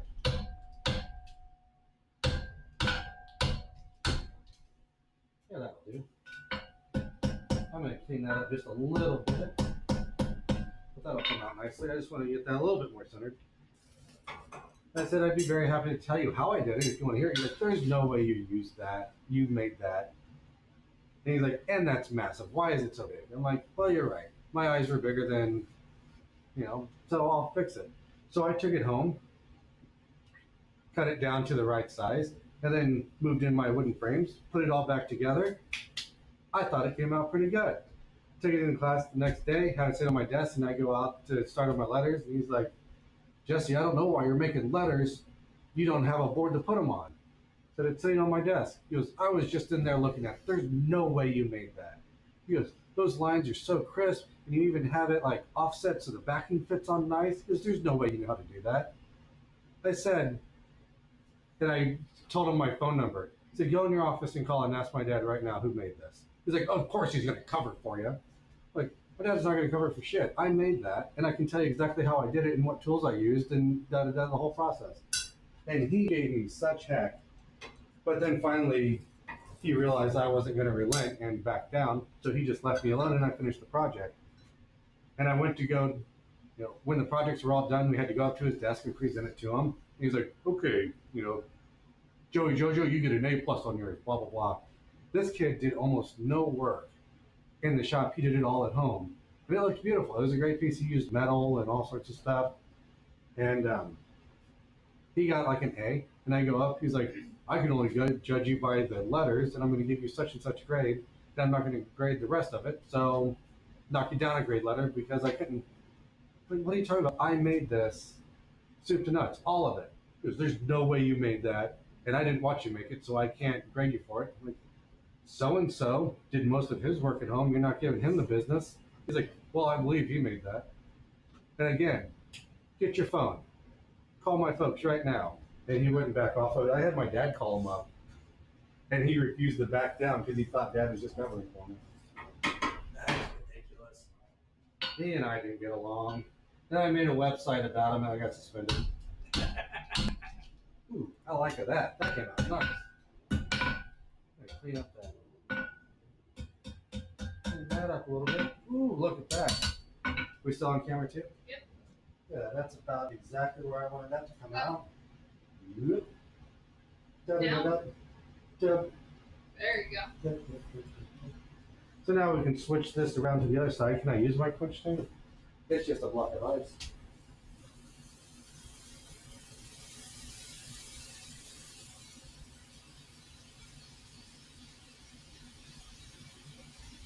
I'm looking forward to a time when my quench tank isn't a block of ice and it's just water. Right. Though you did point out a good point that the bottom is bulged, I should probably check to make sure it didn't crack. So when it does convert to water, it doesn't convert to a bubble like a shop. Yeah, that would probably be a good idea. When we exit the shop tonight, remind me to put it outside. Alright, good. Alright, so now we're just going to turn the other side into a hook, and it'll be wonderful.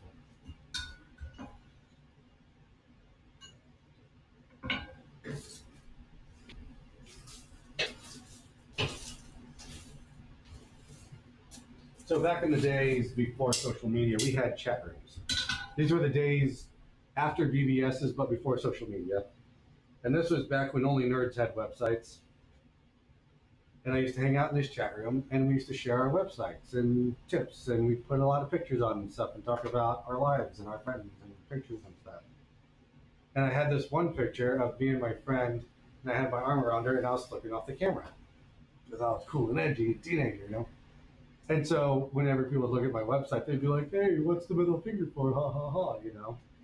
So then I put a little tagline on it, like, oh, by the way, the finger's for my third hour teacher, first name, last name, so shove it, last name. And some teachers happened to hear about my website, and knowing I'm like the biggest nerd in town, so of course they went to go check out my website, and they found this picture and lost their minds. This one girl, she was the athletics director and pretended like she was the vice principal. And she got wind of it and sent it to the principal and made a huge stink of it. And so I get pulled into the principal's office, and she's in there and the principal's in there. He's like, well, Jesse, we brought you in here because of this. And he turns on his computer monitor, and there I am flipping off the camera with my tagline for the teacher. I said, and? She goes, what do you mean, and? She goes, you should have some respect. You can't be doing stuff like this. What do you think? And she just like ripped into me. Then I remember looking at her and then like looking at the principal who I had a really great rapport with.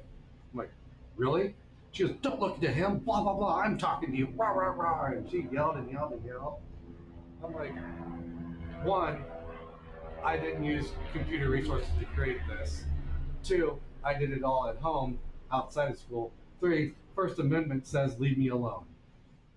And she's like, no, this isn't a First Amendment right, blah, blah, blah. You have no right, blah, and just lit into me for, and the principal, he's like, Jesse, can you take this down? How much, can you take this down when you get home tonight?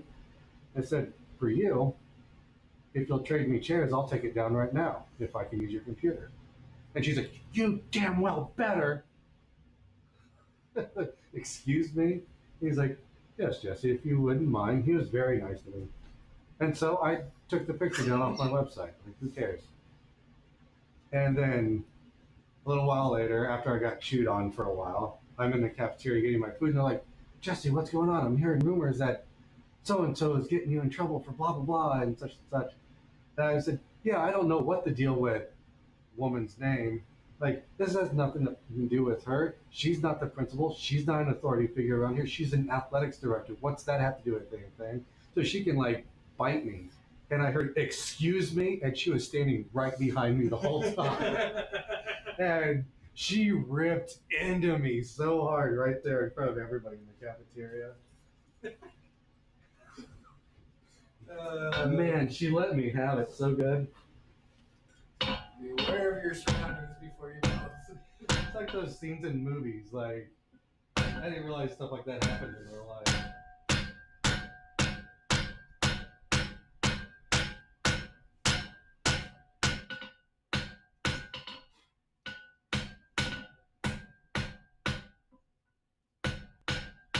It got so bad.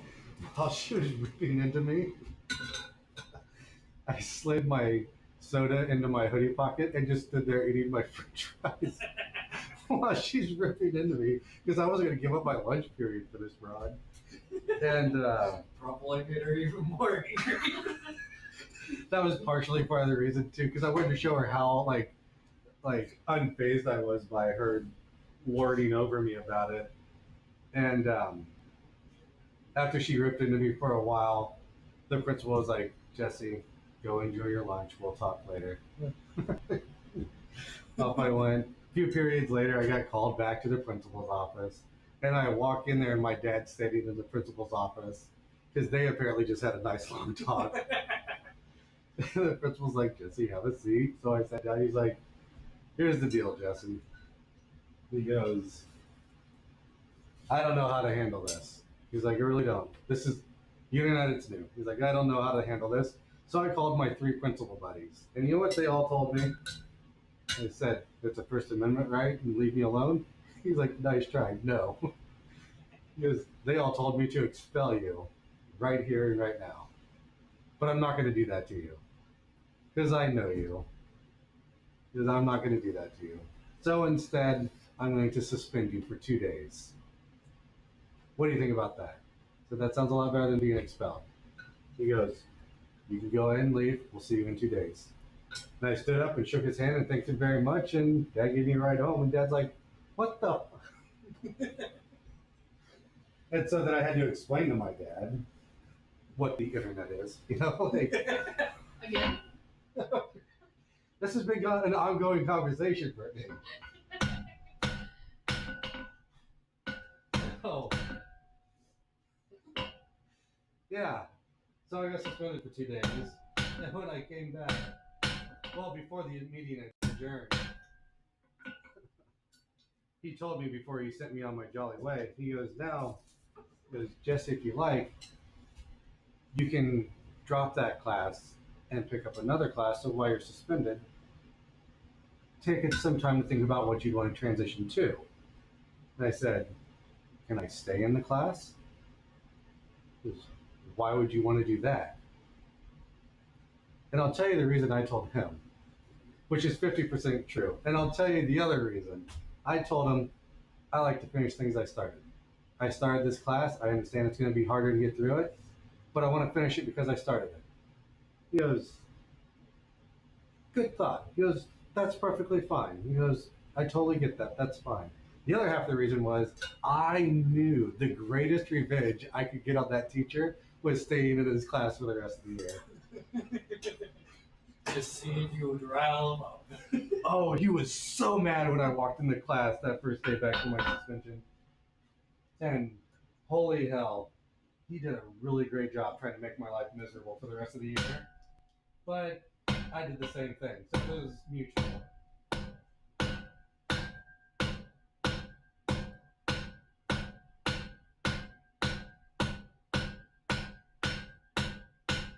I think I'm going to do a typical point on this and just do a really big loop, I think is what I want to do. I want to see how that turns out. So yeah, we made each other's lives hell for the rest of the year. One time he didn't like how relaxed I was sitting in my seat. So he told me I was no longer allowed to stand in his class or sit in his class for the rest of the day. So I had to stand. And at one point in time, I was doing something and I just kind of leaned on a desk. Said, "What are you doing?" I didn't do anything. He goes, "I told you you had to stand." He goes, "You can't lean on anything. Get away from that desk." But everything I could do to get under his skin, I did. I only had real big issues with one teacher. That was in middle school. Was my Spanish teacher. I don't know why she didn't like me, but she really did not like me. Muy malo. What's funny is probably part of the reason why she didn't like me. Internet was a fairly new thing, and Google Translate had just come out a little while ago. Well, you're young enough that Google Translate was around for you in school. Yeah, in middle school too. No wonder you carry a pacifier. You But I was working through it. My mom's like, why don't you just use Google to do it for you and then make sure it's right? Okay, I'll do that. And so I went through and did that. And she ripped into me so bad. Like, I just did what my mom told me to do. Why are you picking on me? Pretty much.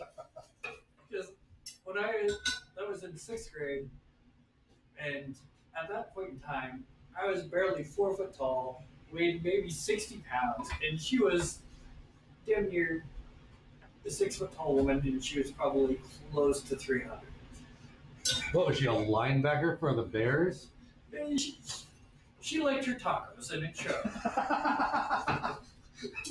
That's a T-shirt. She liked her tacos, and it showed. It's so well-earned bread. Right?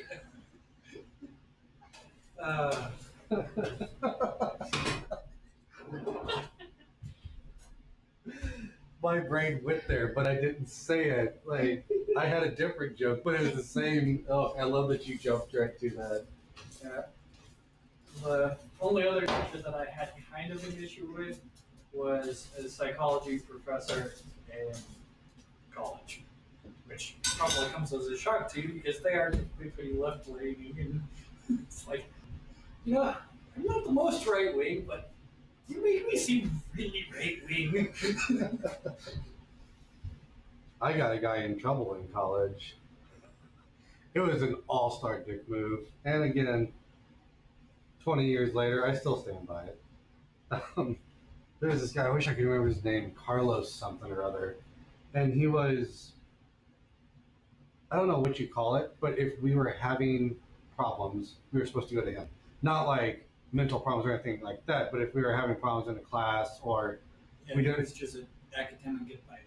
yeah, that kind of thing. Like, hey, I'm struggling with something, we're supposed to go to him. And he was always so rude to all of us in my class, if you will. It was a small college class. There was only like 20 of us. He didn't like us, and we didn't like him. We complained about him a couple of times, and then he stopped us in the hallway one time and let us have it for complaining to the administration about his bad attitude. And while he's yelling at us, I was like, "Are you hearing yourself? Maybe this is why we went to the administration about you." But anyways, we had to do our capstone project. I was a networking major, if you want to call it that. I got a degree in networking. The project was a local charity. I won't say the name of it. They had like 10 or 12 Windows computers and no internet and no network to speak of. So our capstone project was to show up and get their computers updated and up to snuff because they are old and whatnot, install a network, install servers, get an actual domain set up, and then also get them hooked up with high-speed internet, which was DSL because that's all that was available back then for them.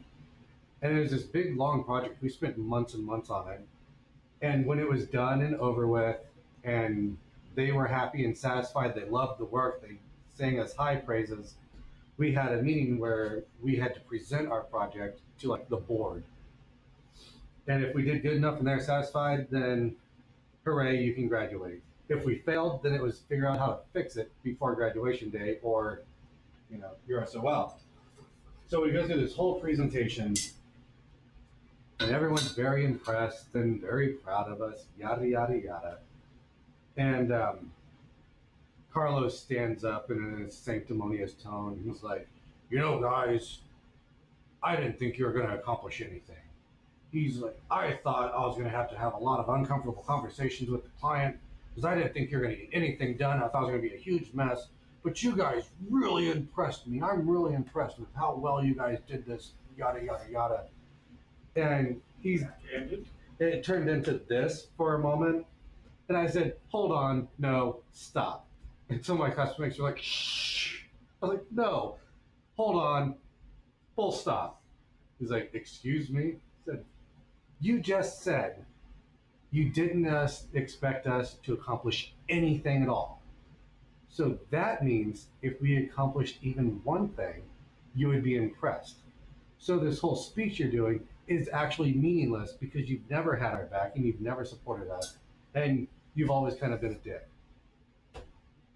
And he looked at me like he just walked in on me making love to his mother or something.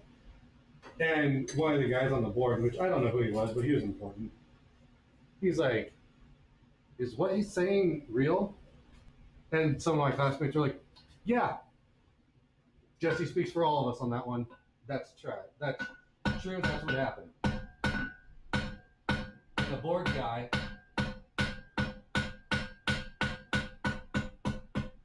that's pointy enough,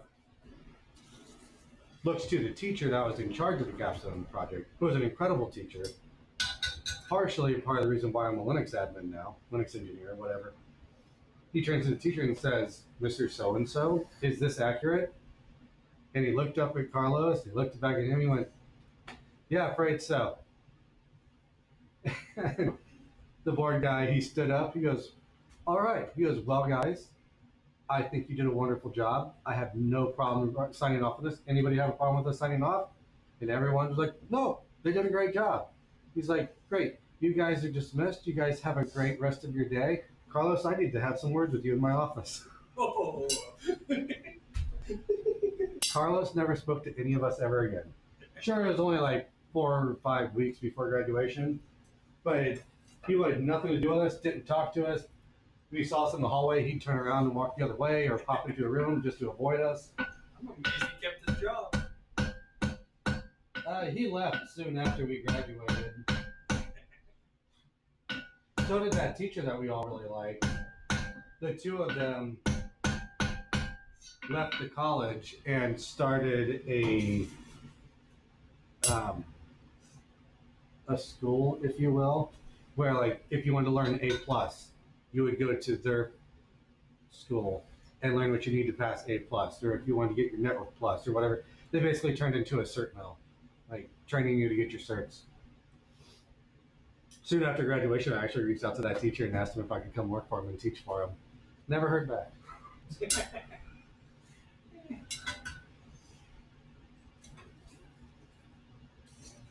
Probably a good thing in the long run. Yeah, I was at one point in time in my life a very brazen young man. What? The only difference is I'm not a young man anymore. I was gonna say.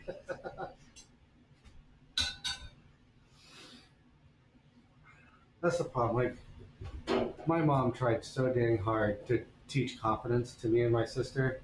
She just wanted us to stand up for ourselves and be confident.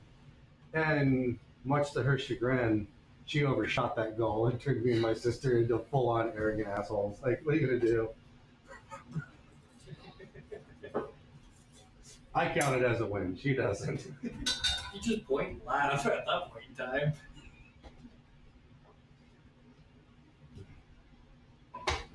You look very sad that was empty. Yeah. I was really hoping there was more in there.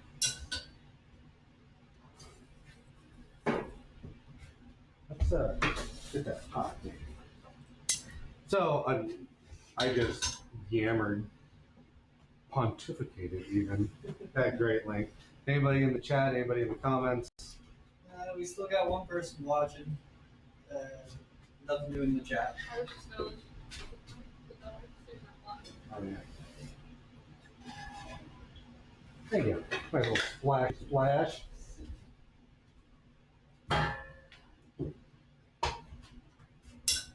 I'm sorry, Levi, one more time.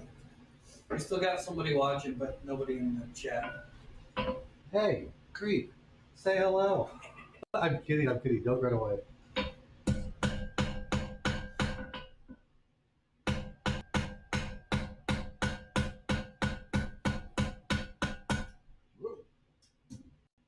There's that drop point moment almost.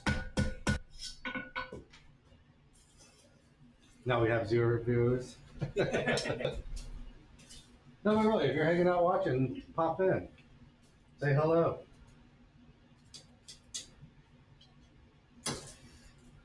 If you're Carlos, come find me. We'll fight. I don't care.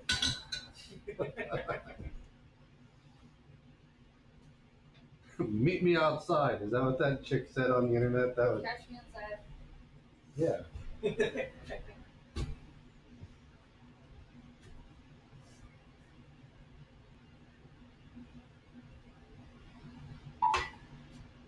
the garage door open? Shouldn't be. It is unless you close that after I grabbed everything and went out. So I don't think so. It was closed when I took Hammy out. Yep, it's closed. Yay, technology.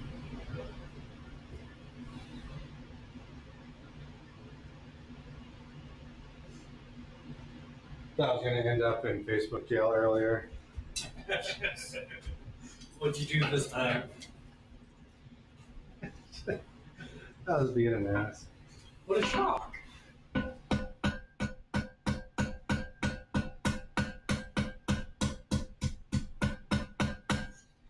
I'm a part of a couple of kegerator groups on Facebook, and I was trying to learn and get up to speed and stuff. And the groups I found are just awful. But somebody posted a thing of how do I lock my tap to prevent my kids from drinking it? And I responded, maybe teach your kids to leave it alone. And he responded a little bit later, like, come on here and ask a question and get ridiculed real nice. Ridicule? I responded to him like, that wasn't ridicule. I grew up in a house where there was lots of free access to alcohol, and I just knew not to touch it. So if you'd like me to ridicule you, I'd be happy to. But you're trying to use hardware to solve a human problem. There you go. You know? And somebody else said something snarky, and he's like, "Oh, some people just don't understand temptation." I was like, maybe teach your kids respect and discipline, and you won't have to worry about it. If it's that much of a temptation, you probably should have it. And a mod sent me like the rules, like no bullying, be nice. Like I wasn't bullying the guy. That's real advice. Teach your kids to stay out of your liquor. There's lots of liquor in my house. I come from an Irish Catholic household. There's lots of liquor. I didn't touch any of it.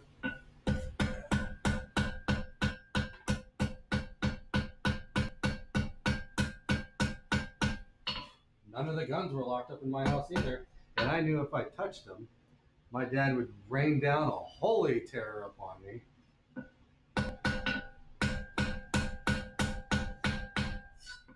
Got a lump in that metal that I cannot get rid of.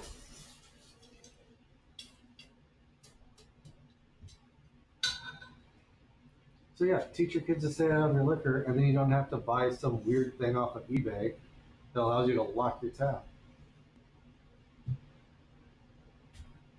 Because that's when I decide after work, I'd like to relax with a nice cold beer poured from my own personal tap.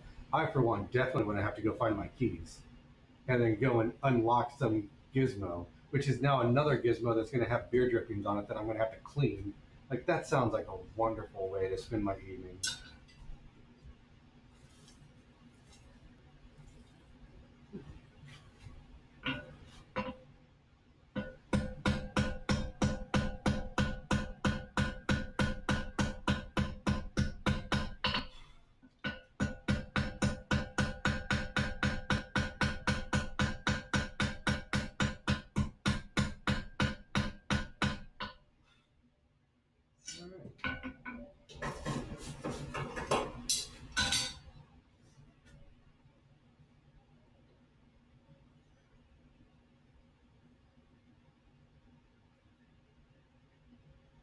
Not that little kid at the restaurant.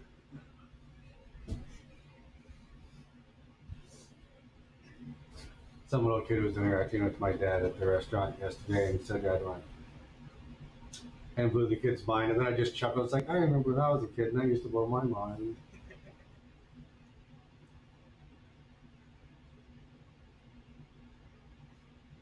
I don't even know what that is. Like, it's just. Can you do that? Don't think so. So middle fingers collapsed. I figured that was probably what you were doing. I don't think I can do it that smoothly though. Takes practice. Yeah, exactly. I taught myself how to do the live long and prosper. Yeah. I had to walk around school with a bottle cap. Yeah, exactly. Yeah, that's how I taught myself. Or like whistling and humming at the same time. No, I can barely whistle. This one can't whistle either. Blows my mind. I guess I should rephrase that. I can do a normal whistle like, but I can't do a loud whistle like. So you can whistle. Yeah, you can whistle just I like. can't do that. So you can go. Yeah. Can you go? Nothing.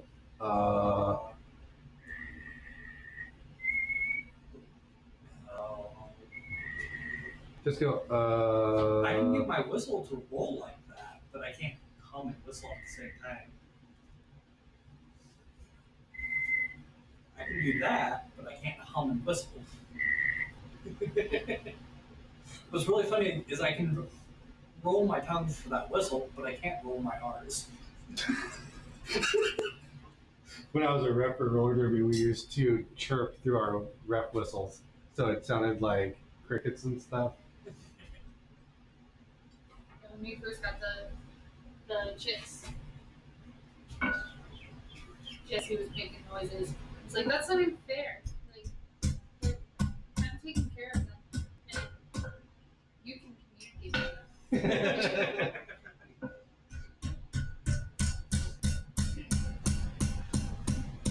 Makes you really wonder, what is he saying? I know, right? So we went to 3 different stores trying to get chicks, and the first 2 didn't have them, obviously. So, and I was like, okay, like, got really excited. The first 2 stores, went straight back to the chicks, and I was like, there are no chicks, that's fine. And so Sunday, a week-ish ago, we drove up to Kokomo to a tractor supply up there, and I'm like, I've been wanting these for however long, like, really, really, like, I'm gonna be so sad if they don't have any. And we got, maybe 7 feet away, 8 feet away. No, farther than that. Like, I'd say like 20, 30 feet away we were. Fine, 20, 30 feet away, I don't know. And I'm like, oh, they have chicks. And he was like, how do you know? I was like, I can hear them. You can't hear them? And he had to be right on top of Yeah, I had to be like, oh, there's chicks. Oh, I hear them now. Like, yeah, it's like, I was so excited. I was like, okay, we need to move faster. Because I forgot to change the camera. But it's like, we need to move faster because we don't know how many they have. They've been going so quickly. So I called that morning and they were like, yeah, we have like 400 right now. And I'm like, well, we've been to 2 different stores and nobody has had them. She's like, yeah, no, as long as you come in today, it should be fine. Sweet. Try to pick it.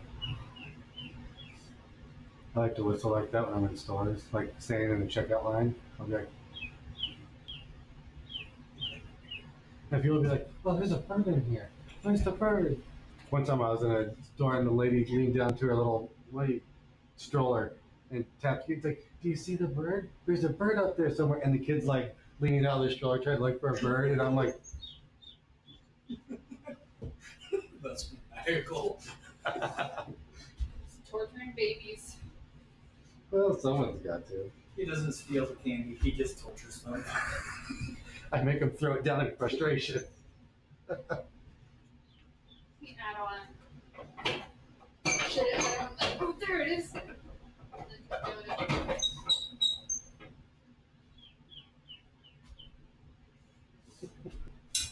Stupid human tricks.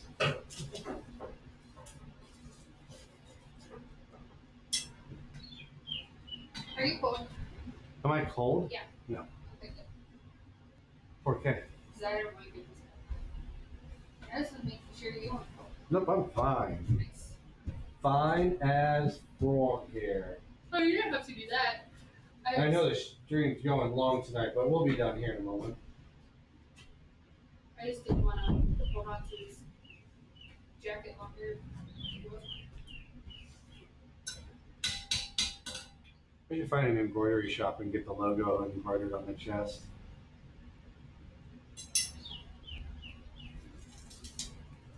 Let's try and roll this over.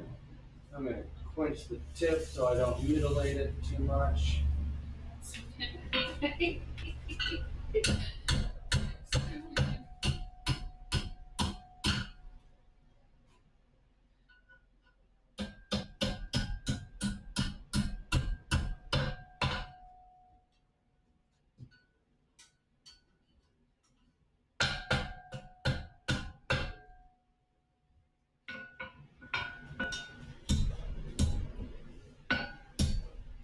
So when you look at it here, you can see it. What's in there? It's punching it.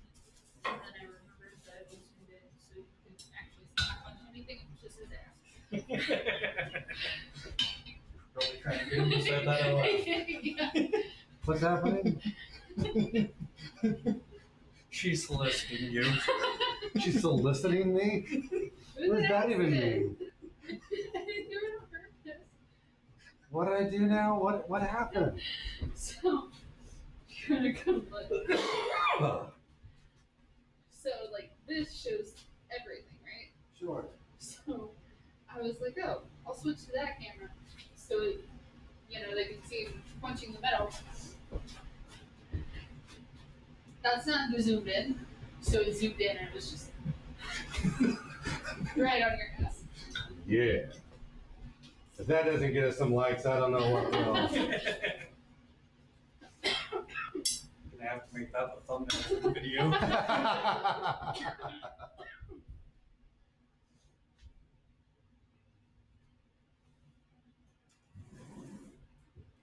Not that kind of channel. Not yet, anyways.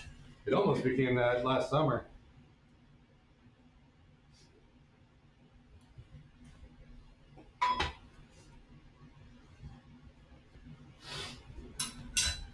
So rolling that hook over the horn left it a little bit deformed, so I'm going to use the old wrench there to twist it back into play.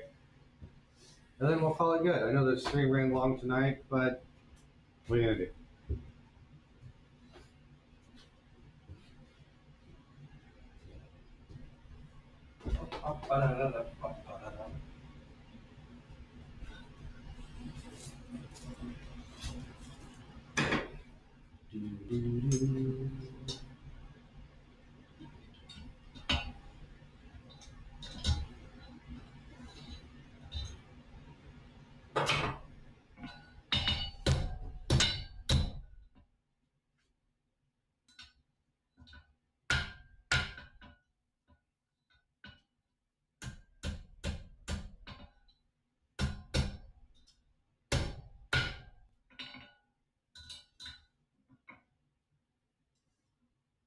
Well, I'm not overly happy with it, but that can be tweaked and fixed up a little bit.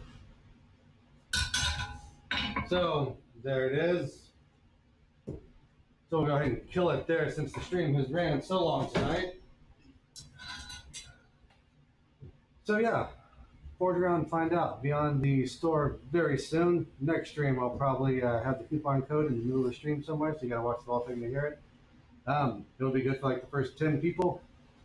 Brimstoneforge.us will get you all that stuff. Like, comment, subscribe, hit their little ring-a-ding bell, all that fun stuff. We're going to call it a night here at Brimstone Forge. Do you guys have any closing parting words for the folks? Goodbye. Any last comments in the old chat? Nope. All right, folks. Well, we will be back next Monday, same Forge time, same Forge channel. We will see you all then. Have a great night.